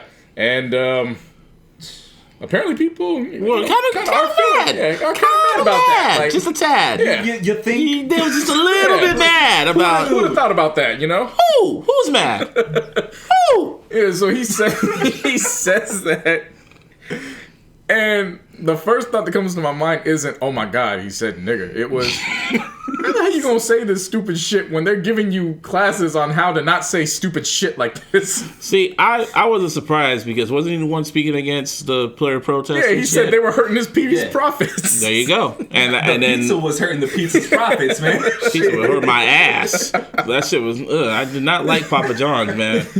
I love pizza. Round Table, Pizza Hut. I went to Papa John's once in my life. Same here. Same here. Same here. Just to try that shit. And it's all about Mountain Mike's. Mountain Mike's, Round Table. All them other pizzas will not know Papa Pizza John's guys, in it. Yep. Yeah. Everything else. Yeah, Papa John's trash. And he's even more Papa John trash. is trash. And he's even more trash. So now he has to step down as the face of the company. So Papa John's is no longer Papa John. I should say, isn't called Papa John. Papa John's. Yeah, he's unemployed John. No, he got enough money. He be alright. John Doe. Yeah, John Doe. John Doe Pizza. John Doe Pizza. That's the best way to say it. John Doe Pizza. Who is it? A lot of teams in the Major League Baseball, they've now withdrawn them as a sponsor. Of course, we're gonna see how it plays out the NFL. No, Pizza Hut's a new sponsorship. That's right, thank you. Yeah, so they've been out of Papa John's. Pizza Hut's a new sponsorship for NFL. That happened this year or last This season? happened last year. Okay. But yeah, as soon as he said that shit, they stepped away. Oh yeah, he keep fucking up. Yeah, So he's nasty anyway. Yeah, he's in the process of fucking. So when up you say nigger, you be fucking your shit. You be fucking your money up. Just ask Hulk Hogan. No, that's a good little leeway. Well, before we get into that, the memes on that shit was funny as fuck. There were two that stood out. One was better ingredients, better pizza. Papa John's. Nigga. Him pointing at it. Yeah. And then the other one was rap like Papa John. I love it when you call me Big Pop. To the honeys playing niggas like dummies. Golly. I love Black Twitter, man. Yeah. Like I said, that shit was... No, don't say nigger and get your fucking monies fucked up. So that's Hulk Hogan, that. Hey, I'll laugh at you for that. How you laughing at me? Not you. I'm just saying I'll laugh at you. Oh, I was about to say, the fuck? I'm black. Anyway, Hulk Hogan, he got reinstated. I didn't know you could get reinstated into a Hall of Fame. Neither did I. Only in wrestling. Bitch. Only in wrestling. Well, if y'all don't like, it got announced this past Sunday that he, after 3 years after being suspended, I didn't know he was suspended. I thought they fired his ass. Me too. But they said it was a 3-year suspension. Like all of a sudden, I got amnesia or something. But after he got suspended for 3 years, he is reinstated into the WWE Hall of Fame. And this is 3 years after the tape came out. Well, it never really technically came out, but they, like, when the whole Gawker report shit came out of, like, the sex tape, oh, God. Right. And what he said in the sex tape to people during the session. Man. Yeah, I have it right here if y'all forgot what he said. He was talking to Brutus Beefcake, or I think it was Brutus. He was one of them niggas, and he says, I don't have double standards. I mean, I am racist to a point. Fucking niggers. I mean, why are you getting... What? He's letting them shots fly. He's letting the vitamins and pills that go to his head. But anyway, back to the top. I'm taking it back to the top. Explosions. Flex bomb. Oh. Come on. There you go. All right, brother. Ah, shit. So, brother, nigger. Just keep going, because I'm gonna drop. Okay. I'm just gonna talk normal. I don't have double standards. I mean, I'm a racist to a point. Fucking niggers. That clock doesn't really. Anyway, I mean, I'd rather she was going to fuck some nigger. I'd rather have her I'd rather have her marry an 8-foot tar nigger worth $100 million, like a basketball player. Fucking nigger. Nigger. That last one was just for fun. But he just gradually, but the way it was described that he Papa said Aaron. it. Papa Aaron, he's stupid. Anyway, the way he was saying it, the way I'm reading it right now, it was really calm, and it just kept rolling off the tongue. So when that happened, WWE was just like, ugh, fuck away. Ugh, get the fuck away. And they just announced he's gone. We don't want nothing to do with him. Fuck him.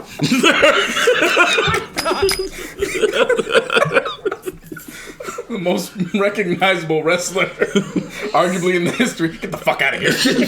Vince is like, man, get the fuck out of here, bro. You fucking up my money. You're fired. You're fired. So I'd be laughing my ass off if you really said that shit to him.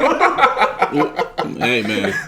They said you gotta discredit. See, they already have a bad rep as it is, man. First with the whole you remember Alberto Del Rio, right? Yeah. You remember why he got fired? No. Well, he got fired because someone on the staff, an employee, said some racist shit to him because he put they're at catering and shit like that, and he left a mess, and Alberto Del Rio was like right there, and they're going, and something, dude, aren't you gonna clean that up? He's like, no, that's what he's here for.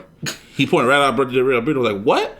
He went up to him and was like, yo, apologize for that shit. He just smirked at him, and Alberto Del Rio went, slapped the shit out of him, and he got fired. Give me a hell yeah! And he got fired. Alberto Del Rio got fired. He came back like a year or two later, but it was like, really? Yeah. Huh. So now they brought back Hulk Hogan, and he went on, like, the past 3 years, he's been on a whole apology tour, quote unquote, kind of apologizing for hurting people, but he didn't really apologize for saying some racist ass shit. Right. And mind you, Hulk Hogan is the most recognizable star in wrestling, and throughout WWE, they've been mentioning him in all the documentaries, even on TV. They still mention him, so you could tell they were kind of just like tiptoeing him back. They knew they wanted to bring him back, but they knew it's not right for business. Yeah. So I guess and even this year when the Andre the Giant documentary was on there, Hulk Hogan was on there. Like, they mentioned him because he is a part of their history. Like, Hulk Hogan is a huge part of wrestling history, and you can't just ignore that. Right. So, yeah, they brought him back, and right now it's kind of very split between wrestling fans. It's mainly just the black and white people because, yeah. And he Sorry for calling you nigger, brother. But he never said it. Tell him New Day that. Sorry for calling you nigger, brother. I like niggers too. Nigger shit. Nigger shit. I like your New Day niggers. I like you New Day niggers. I can get into hip hop. Anyway, so what you gonna do when the nigger hater comes looking for you? Damn. Fuck. He's all tearing his damn. He's all tearing it like he's wearing a Siki shirt and he's all tearing that shit up. It's like a whole swastika shit on his chest. God. I call him Hulk Hogan with When 3 Ks. niggas come down and it hurts inside. When you laid him on the tree. Damn, this took a dark turn. this got real dark. Yeah. But you're laughing though. You're laughing though.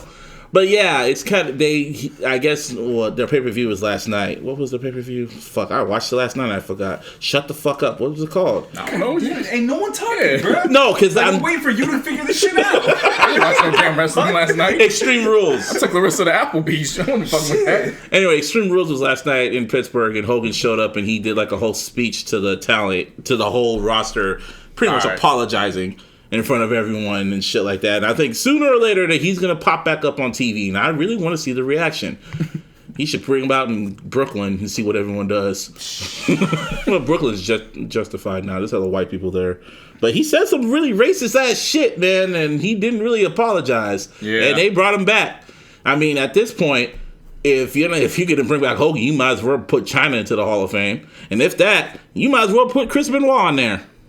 Hey, what's worse, a racist or a murderer? I mean, they have Donald Trump in there, so Yeah, so that would mean that the murder is worse.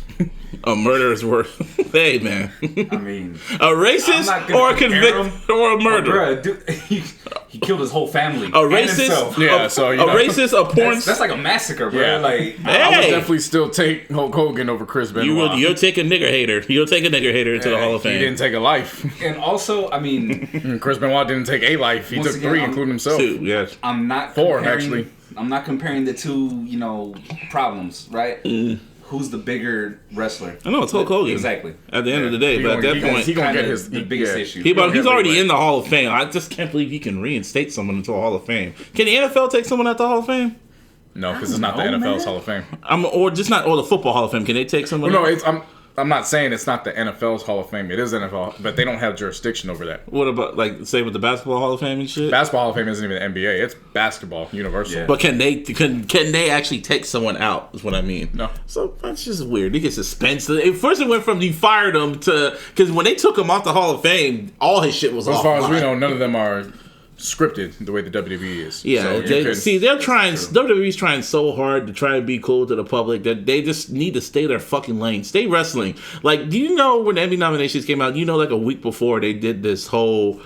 I guess they did some type of event where they tried to get in for your consideration. Yeah, they were bringing up Raw 25. There was Raw 25, Total Bellas, Total Divas. They were trying to get nominated, and they didn't get nominated at all. I'm like, no shit. Like, stay your lane, motherfuckers. You're not here to win Emmys. Dude, it's like from Tropic Thunder. It's like, you're the kangaroo guy. Be Australian. Yeah. You are wrestling. Stay wrestling. Stay your lane.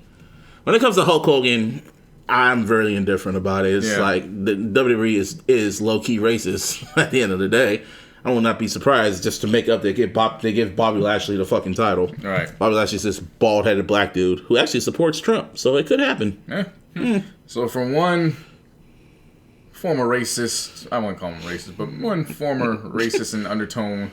Actually, it wasn't even undertone. He's saying it pretty. Yeah, pretty blatantly. I don't. Fucking segue from one racist to another. Pretty blatant, bro.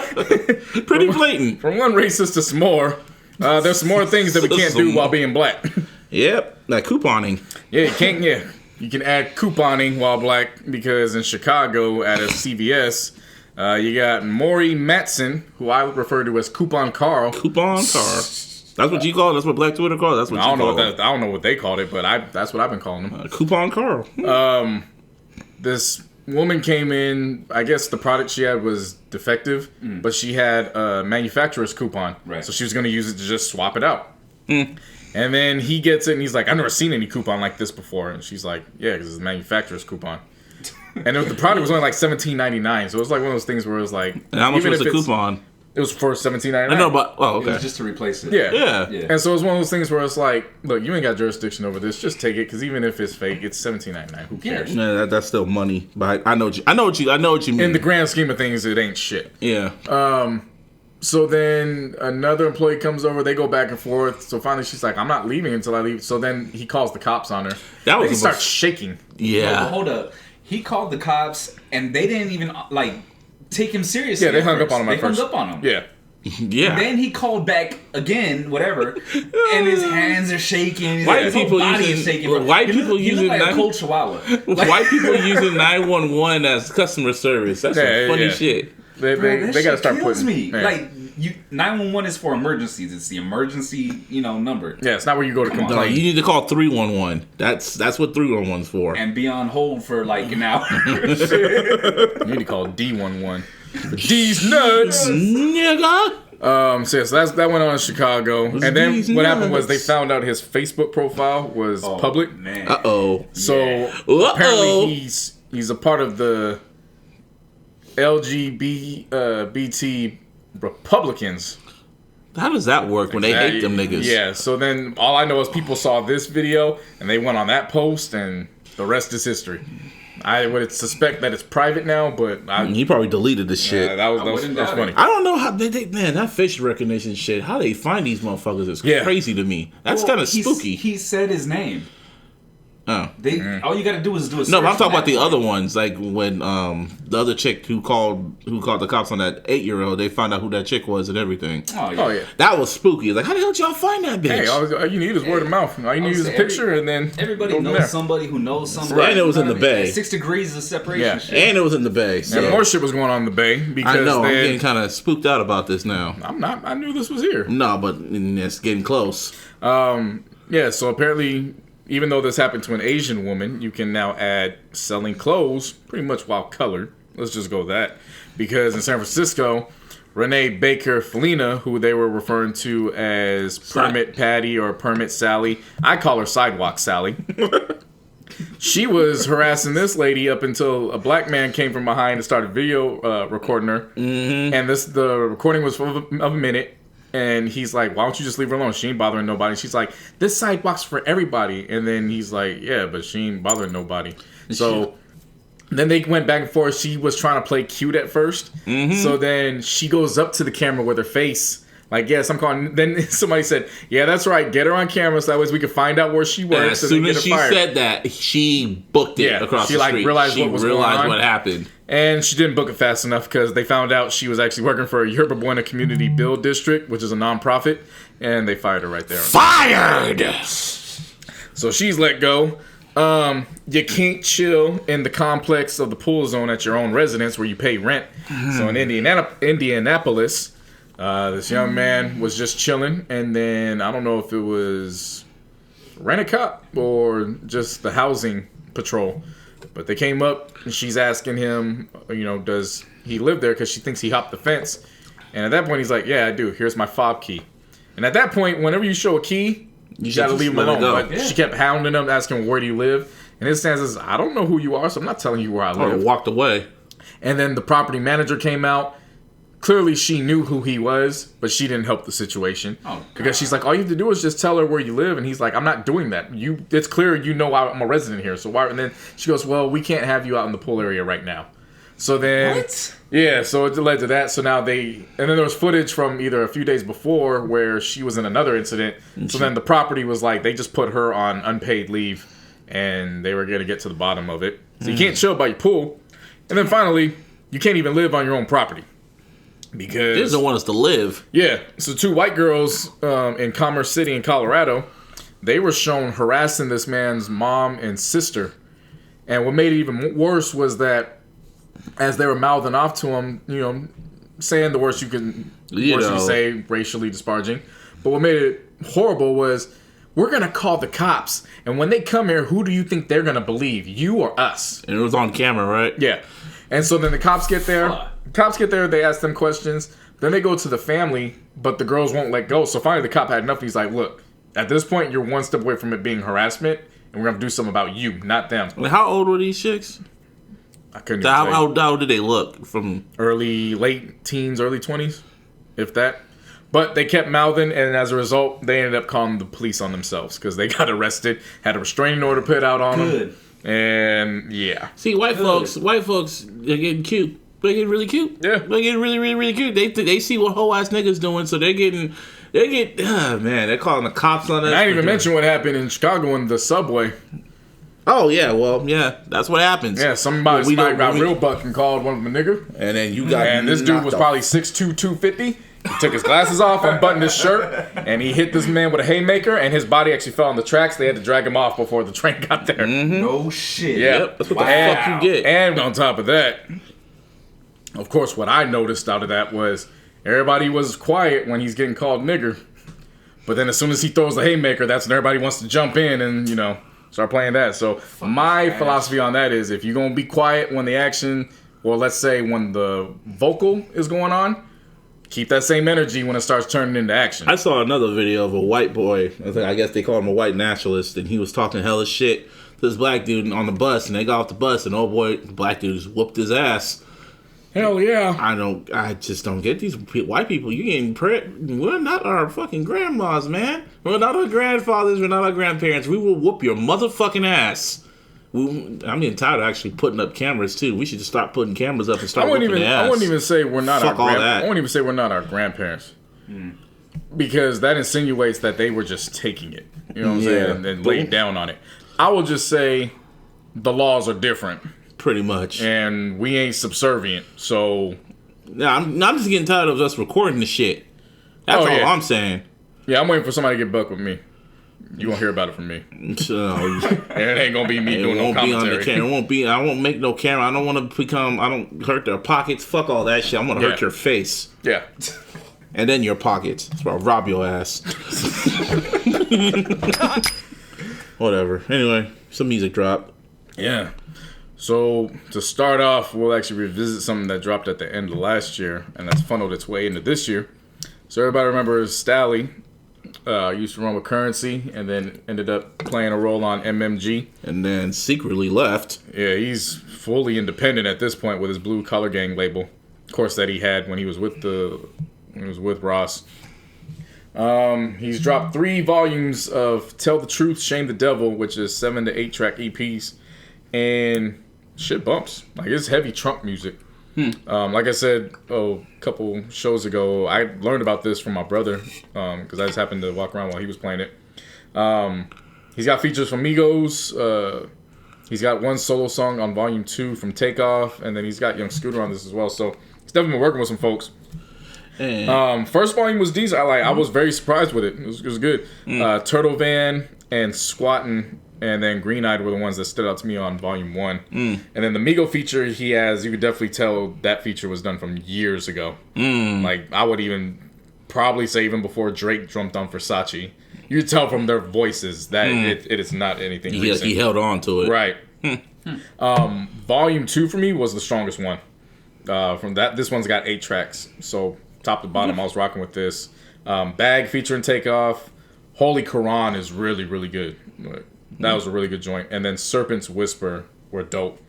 And then Volume 3 wasn't too bad in itself. Cleanse was a good one. Chains Mr. T. And then excuse me. I think it's Sunken Seat.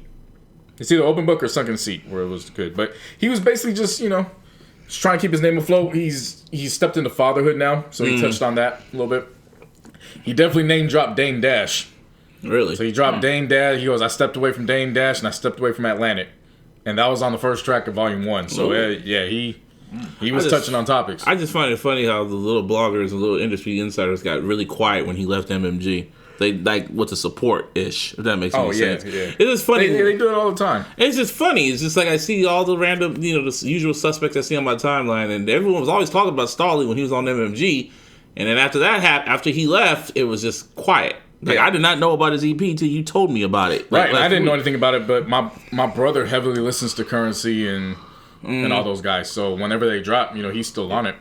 So I'm actually glad that I walked into the kitchen while he was listening to that because I still fuck with Stally. Like, yeah, he's cool. Yeah, like I said, I didn't feel he fit on him. Yeah, it was obviously it was a situation where Pill wasn't there anymore. They kind of needed another guy. He just happened to fit in because of Wale and his connection. And then of course, Ross wanted to sign Wiz and Currency, but they both declined. So that's what led to the door opening for Wale and Meek.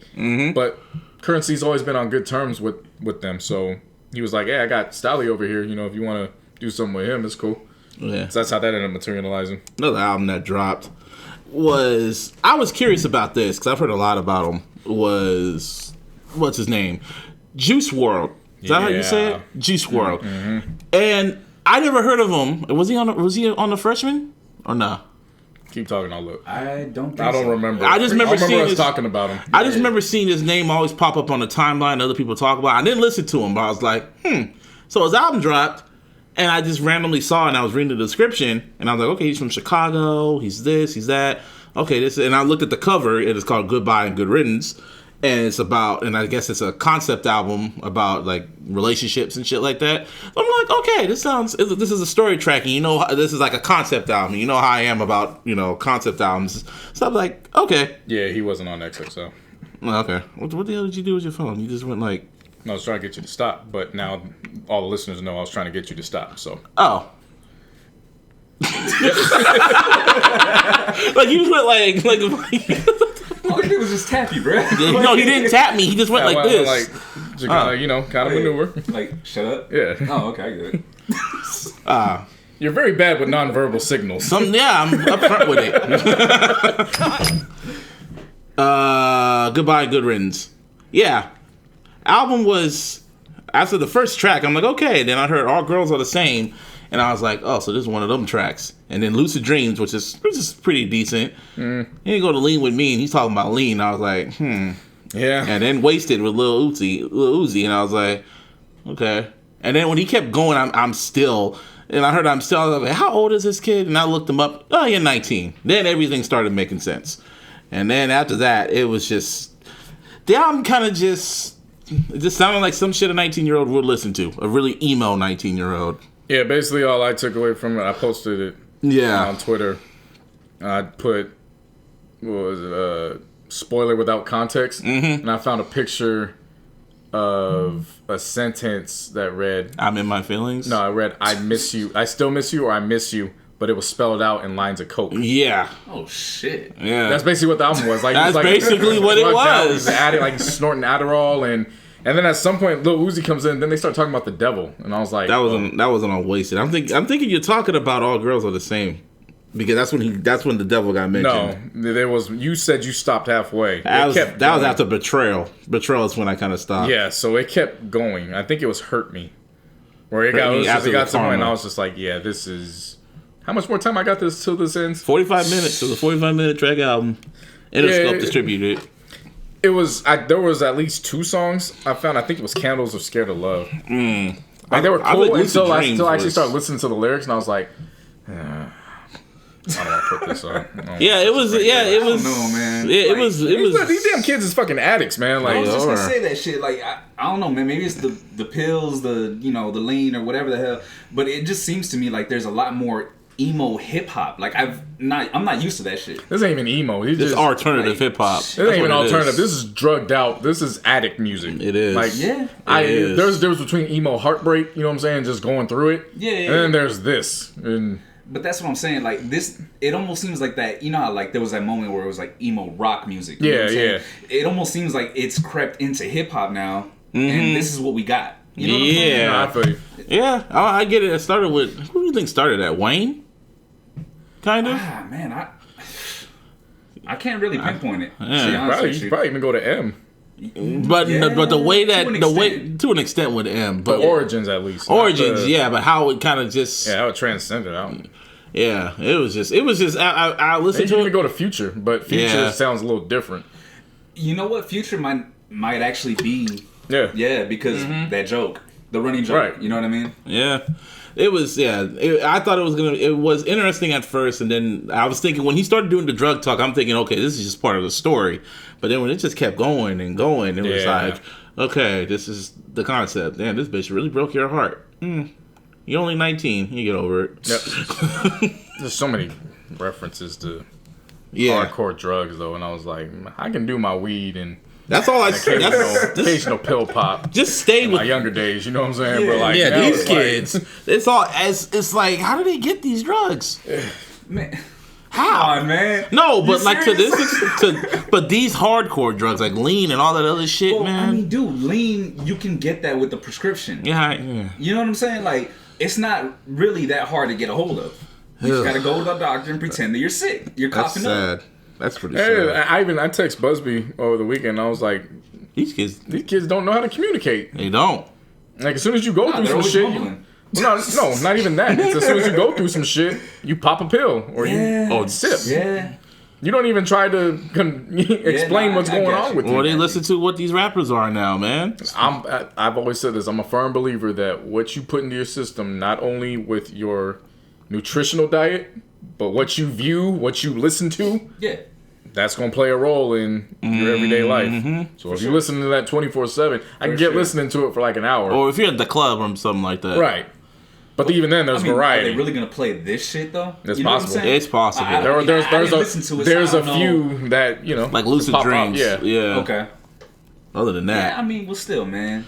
Kids. Like, how much are you really going to intake with this music? Like, is it really that this new generation. This new generation is crazy, man. That's why I kind of feel like you should appreciate people like Kendrick and Cole, and maybe even Drake, too, to an extent. Because when they're done, when they're gone, who's next? Chance? We're actually going into a new decade in a couple of years, so it's kind of scary to think about. We'll see how that plays out. Because we were saying the same. A lot of people were saying the same thing about this current decade. With the M's and Hoves and Kanye's. Yeah, when they were starting to, and then they were going to creep out. That's when Kendrick and So I mean, what I'm saying is, we were going into this decade with kind of like, well, what happens next? And then we got Raw pretty good. We're gonna be okay. But I'm talking about them. No, what I'm saying is you're going to have somebody... The generation before us was saying that about us. Yeah. So we're saying it now about them, and, everything always seems to right its ship as we progress. If you think about it, when we were growing up, like, gangster music was, the thing. Right. We're still alive, bro. You know what I'm saying? It's just crazy seeing it in real time. Yeah. It's crazy seeing it from your parents... the older generation's perspective. Yeah, exactly. True. Now we're looking at it as like how our parents are. Like, yo, like for example, like at first it was like Young Thug. I was like getting embarrassed about. Now it's like there's more people. There's artists out there I'm more embarrassed for. Like Tekashi and all the other niggas. Young Thug wore dresses, bro. I don't know if he still does. No, he kind of grew up out of that. All right, well, still, kind of. You know what I'm saying? Realized it was like a trolling method, so he stopped. Yep. I guess. I'm not supporting it. I'm just saying. I think he finally realized, like, I actually don't have to do this stupid shit. So okay. Yeah. Anyway, what's Khalifa? Well, before that, 03 Greedo. Oh yeah. Oh, do you talk about the EP? Or you gonna talk about the 20? Both. Okay. So he dropped a joint EP with Neff the Pharaoh. Shout out to the Bay Area. Yes, sir. So they dropped theirs, Porter the Great. 5 tracks. It was cool. Of course. 03 Greedo's kind of been on our radar for a little while. We just haven't gotten to the music, but we know about the circumstances, especially now with him being put in jail for 20 years. Oh, that's the nigga that I locked up for 20 years. The one where they threw the big old party. Because we were at the Nip. I read the story when we were coming back from the Nip concert. That's when he proposed to his girl and shit, right? Yeah, it's Greedo. Where's he from? He's from Grape Street. So where's Grape Street in L.A.? Oh, so he's from L.A. This is Grape Street Crip. Okay. That's all you know. He's L.A. Yeah. I think it's Watts. Okay. Forgive me if the listeners, let me know. But I know he's in that area. So yeah, Porter the Great was cool. And then, of course, he had... Bell Out. He's had a plethora of fucking music drop. But the one that everybody kept talking to me about was The Wolf of Grape Street. So I finally went and checked it out. And... didn't do much for me. It was 20 fucking tracks. It was 21, but it was only an hour. Only an hour. Yeah, so I mean, you're kind of breezing through some of these So how tracks. is it? Is it just like it was a lot. I can hear him on features because I liked his feature he did for Freddie Gibbs. I like the EP. He's just not for me as a solo artist, which he's not bad.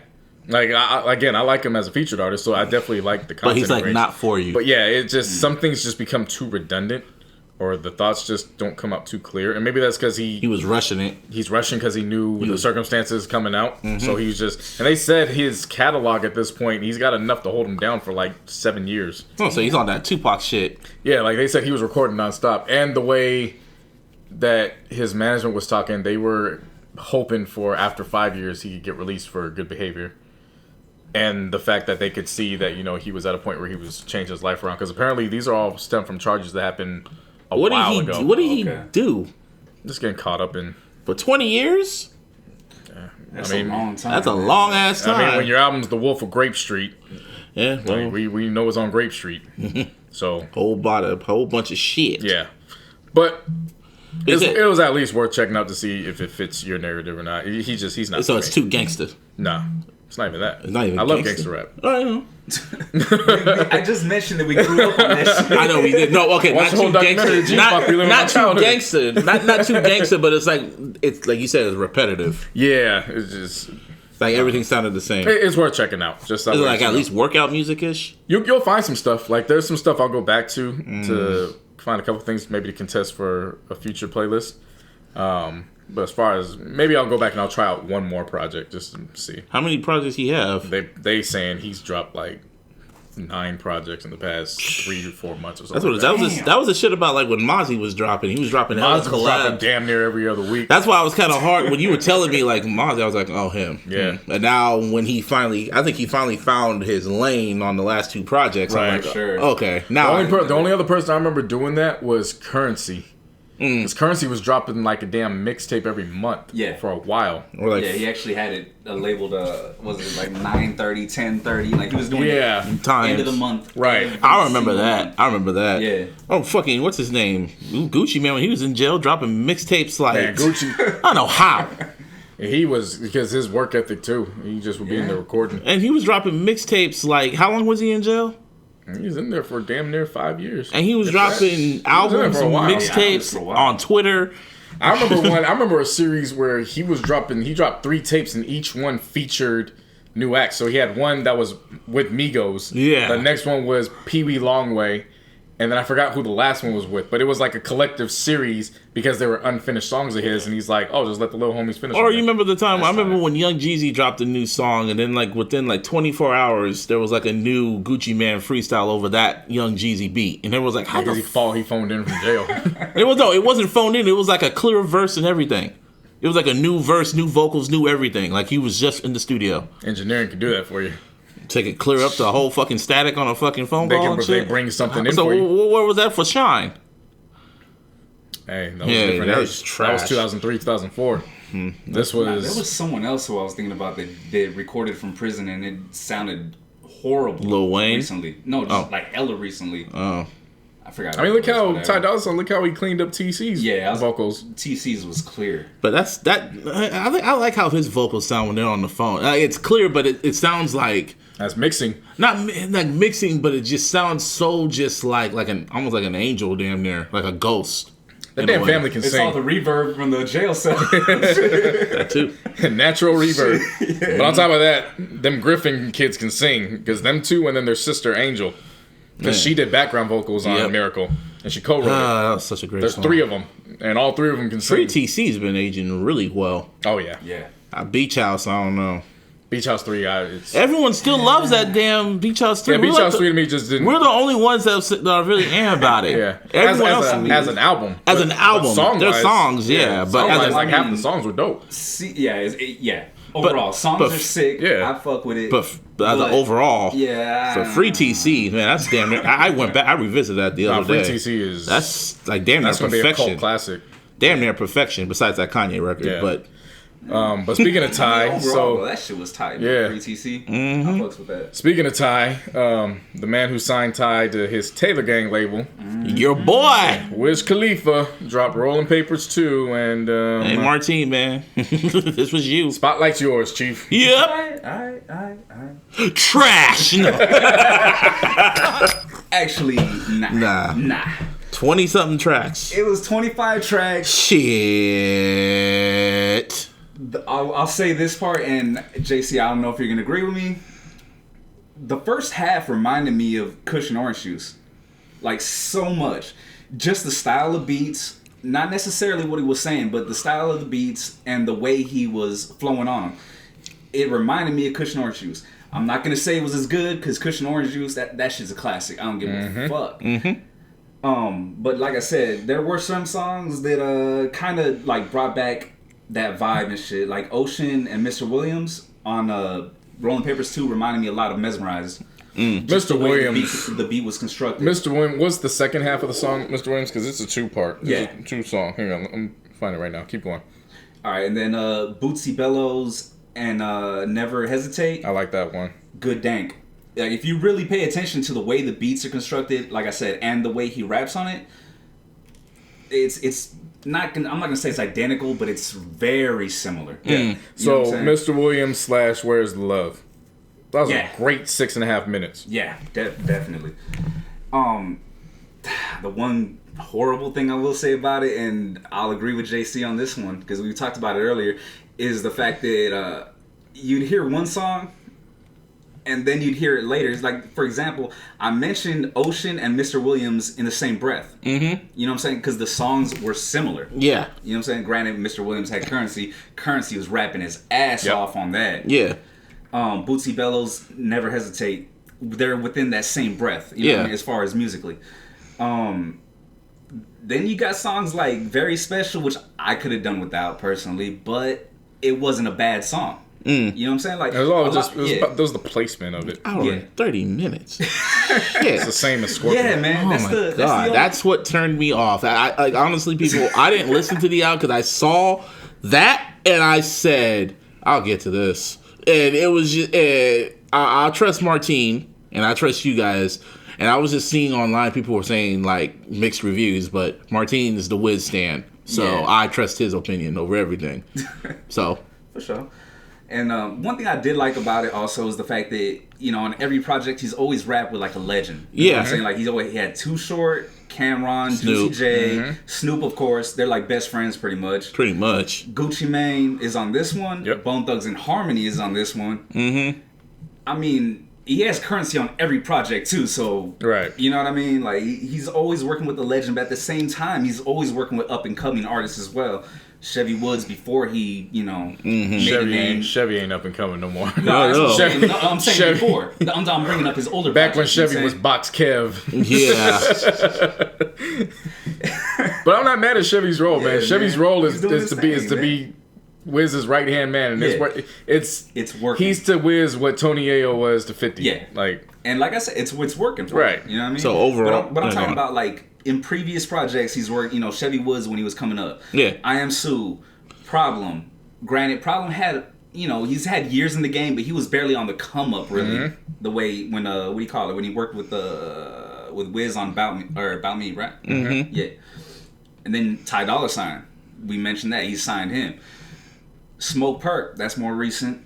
This new group that he's working with, the Moonlight. Yeah. Oh my God, man! I actually twins, checked out. Yeah. I actually checked out their music on SoundCloud, bro. They're kind of tight. Yeah, I fuck with them. He's got Lil Skies. I don't know how you guys feel about him. Lil Skies. He left a good impression on me on this. In this track, he did his thing. Yeah, for real. He like the track's for real. He left a good impression. Yeah, with that. Definitely.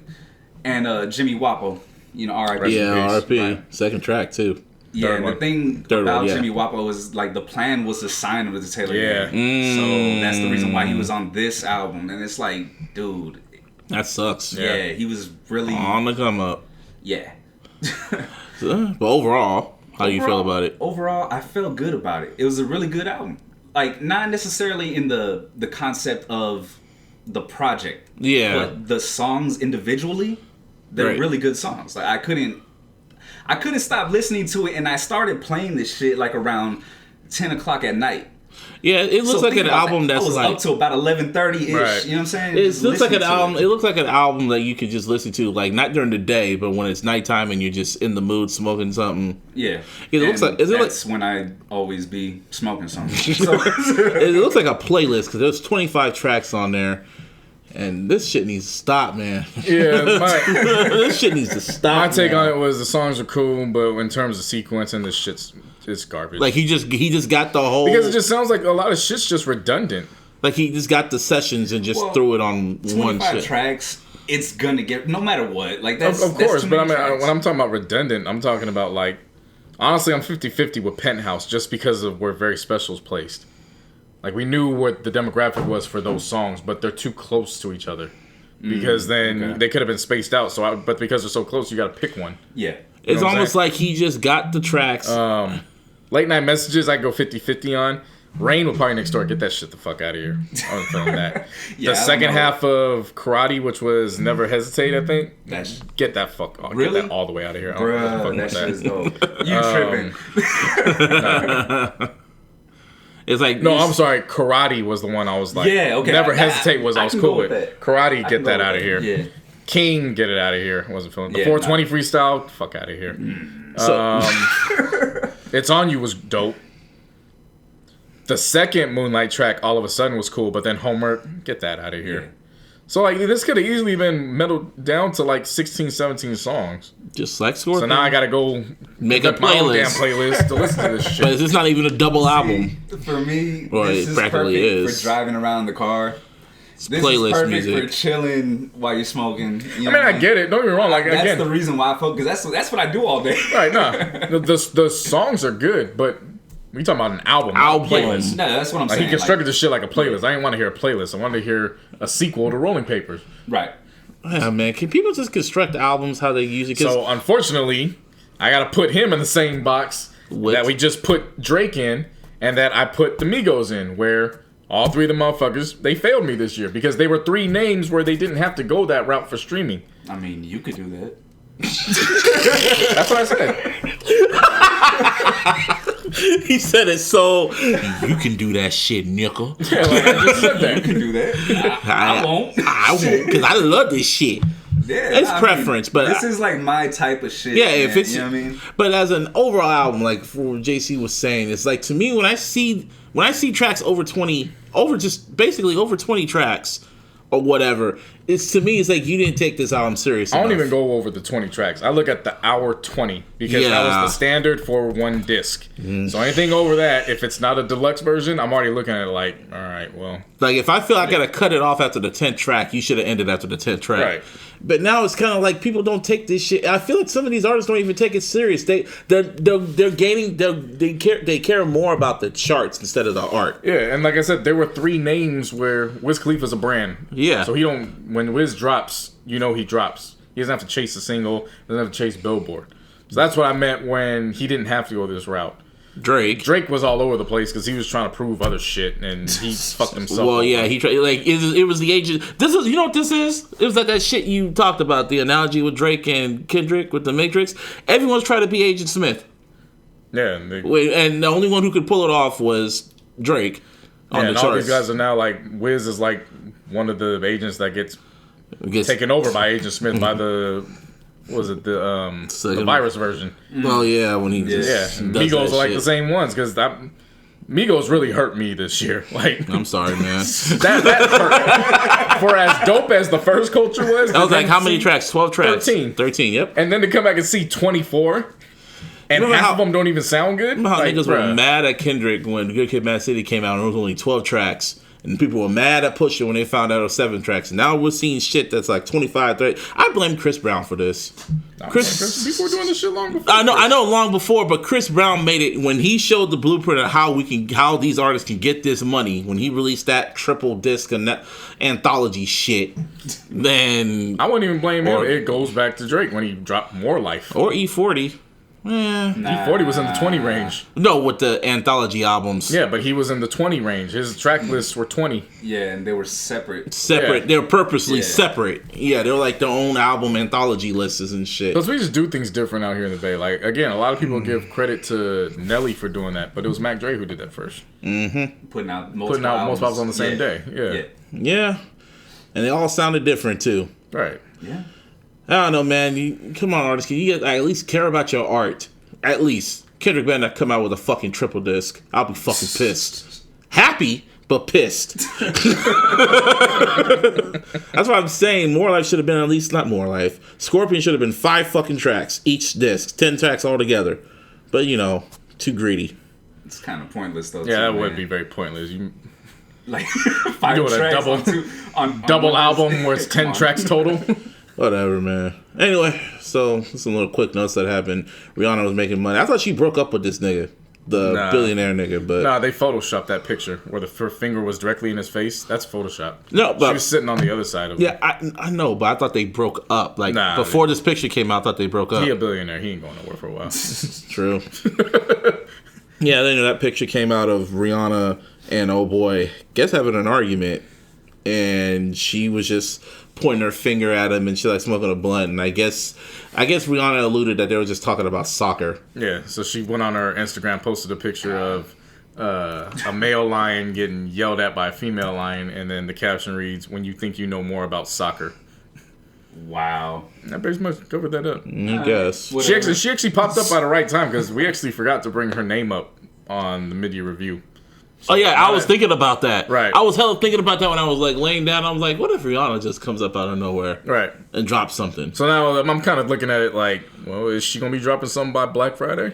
It's possible. She probably will. I believe it. If you want to get them sales, I keep forgetting because now Best Buy's gone.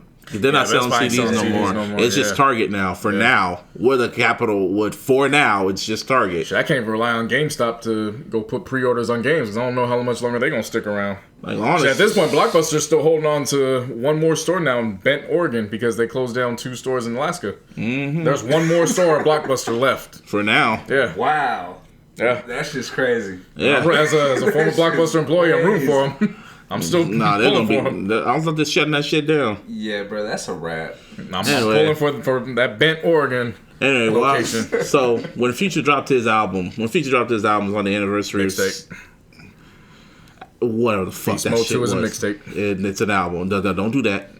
Anyway, it went number 1 on the chart, so that's a fucking album. So anyway, Sierra was... yeah, because they cleared that up now. Remember, there was the Chance the Rapper thing. It wasn't because of... Anyway, like I was saying, Sierra... What was I getting with that? Anyway, like I was saying... basically Sierra out here flexing. Yeah, I was making a point saying how people were thinking he was trying to be petty when he released the project on their anniversary, but Sierra's living her best life. Yeah, she came out stunting. So, she's always been... she's still living happily ever after with Russell Wilson and shit. And then Future... his IG. Living my best life. Yeah, somebody... what is he? Is he a Scorpio? Yep. Yeah, somebody was like, yeah, any Scorpio knows this isn't living the best life. This is a cry for help. No, he was being sarcastic. No, I'm talking about people watching that video. Oh, yeah. Yeah, so... No, but he was making fun of... What's his name? Who's the nigga that does that song? Comedian. Big ol' eyes. He's in all of T.I.'s videos. Yeah, Lil Duval he released a single called Living My Best Life. Yeah. So he was just making fun of that shit. Right. That was pretty funny. Mac Miller. He's heartbroken off of Ariana Grande, and he gonna use that heartbreak. Man, don't play out my guy. Not you. I'm saying the article. Because I saw the art. I knew it was coming. I wasn't going to go to that. I was talking about the album. Nah, don't play my boy, not you. Yeah. For those making headlines, don't play out Mac Miller like that. I saw a damn headline where it was like Ariana Grande's ex. Yeah. Releases an album or releases a new single. I'm like, this motherfucker has 2 dope-ass albums and fire-ass mixtapes before he even got with her. Yeah, but Swimming, this is an album I'm really going to be watching out for. This is 13 tracks. That's all. That's all. See? See? That's it? Yep. Yeah. I'm not interested. Yep. Yeah. 13 tracks. I'll take it. Yeah. Shit. Apparently the Lil Wayne promo for C5 they said that was started. fake. That's why I said apparently. Yeah.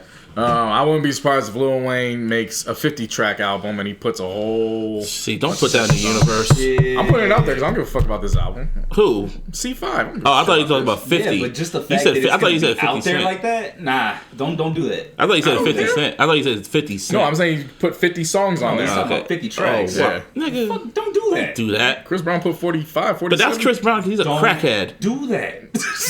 I'm sorry, is Wayne's brain cells not damaged from all that damn lean he's drank over the years? You're getting fed up with Wayne. I hope he drops a classic.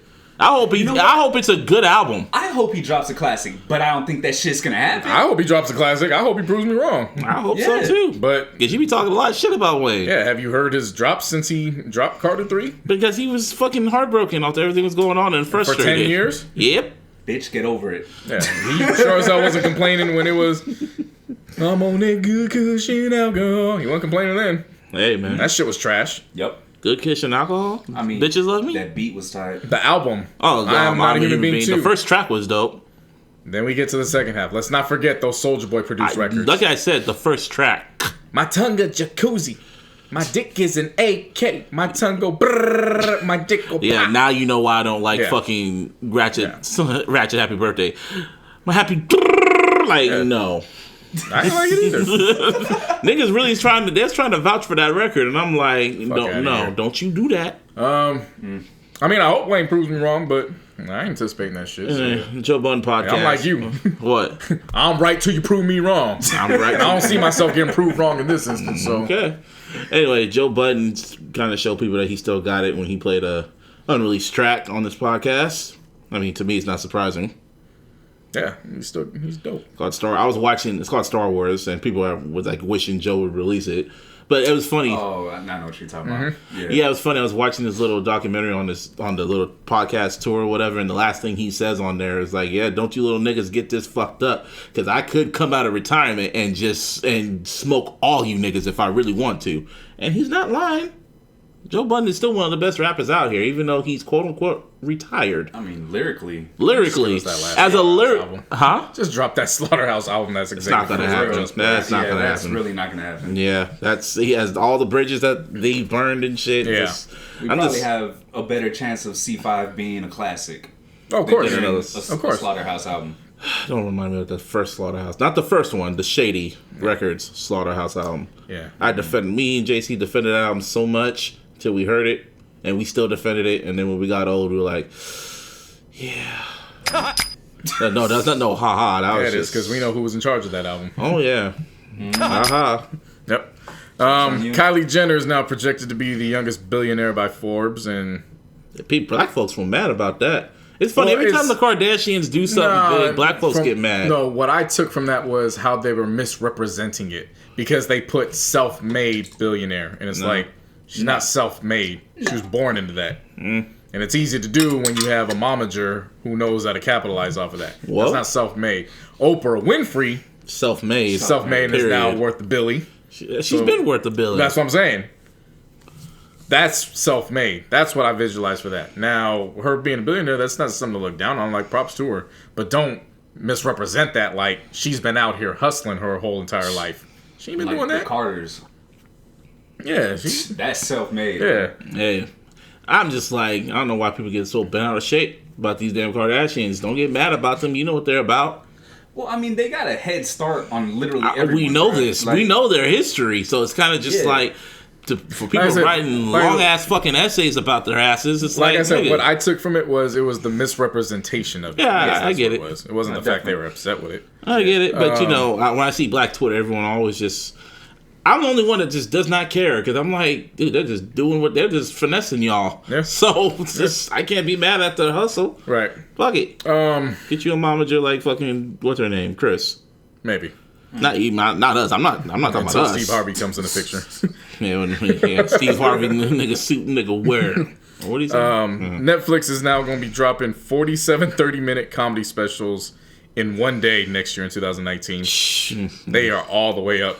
Man, Monique's ass at this point. I was just gonna say Monique ain't one of them. Yeah, I thought Monique got I heard a rumor that she got a deal with Netflix or some shit. She might be the front runner. You Hopefully never so. know. Hey, man, good for You her. never She know. did. She might be the front runner. But if she isn't, this is Netflix's way of sticking it to her. You know what I'm saying? They Like, all paid them over $500 grand, and Yeah. they paid them all over $1 million. I bet. Right. Shout out to Yo. Yeah. Major shout out to Yo. Yo from DJ Booth, best writer out there. Yeah, he's been putting out some One of the really great last articles. real writers out there. One of the articles I really stuck with me over the week was about the artists with health issues as they still pursue their passions. Mm-hmm. So he cited Jay Dilla, of course he cited OVO 40. Mm-hmm. And it was really well done written. Look, I don't have any issue with OVO 40. I know. OVO 40 is I know. amazing. I know. He's the brain. Yeah. The brains He of should that be whole operation. He should be producing for other people. Oh, easy. But, he's under an But OVO contract. he's not going to. I know. You know who's in charge. Yeah. Yeah. He's a Jew. He's a Jew. Okay. And then finally, Southwest has now hired comedians to do the safety tips for the flights. But they're actually going to have comedians on the flights? The videos. Oh, they don't have videos on the... Southwest. Not all of them. Not all the airlines, just Southwest. I know, but Southwest doesn't have videos on their shit. They don't Apparently they're going to start doing that. If not actually hiring comedians to come on board and do it. Either way, it sounds So I know stupid Southwest don't... I was just saying, like, Southwest don't got no, like... I know that because I've flown on shit. I want to Southwest fucking plenty hear of a times. comedian tell me about... Leslie Jones or Tiffany Haddish just showing up there. Because it's not going to be them. They're going to get some up-and-coming cats. Hey, man, they got to get the money If they somehow. don't have the videos. I'll be Soul Plane all over again. Yeah, I don't miss me with that. Yeah, well... Shit. Anything else we got on? I'm trying to think. Some shit. Well, I just can't wait for Nikki. For other reasons. Yeah. I care less about it. I could care. Like, watch that shit be over 30 tracks. I think we're going to have Larissa back for that episode. Oh, I want her to be on here. It should be a special episode with just us. Y'all just be in the background. Yeah. Trying to think of anything else. Nothing else to go on, so I mean... It's kind of a appreciate all the slow listeners week, kind again, of. And of course, after every episode, you can Find me on Twitter. go ahead and hit us on Twitter.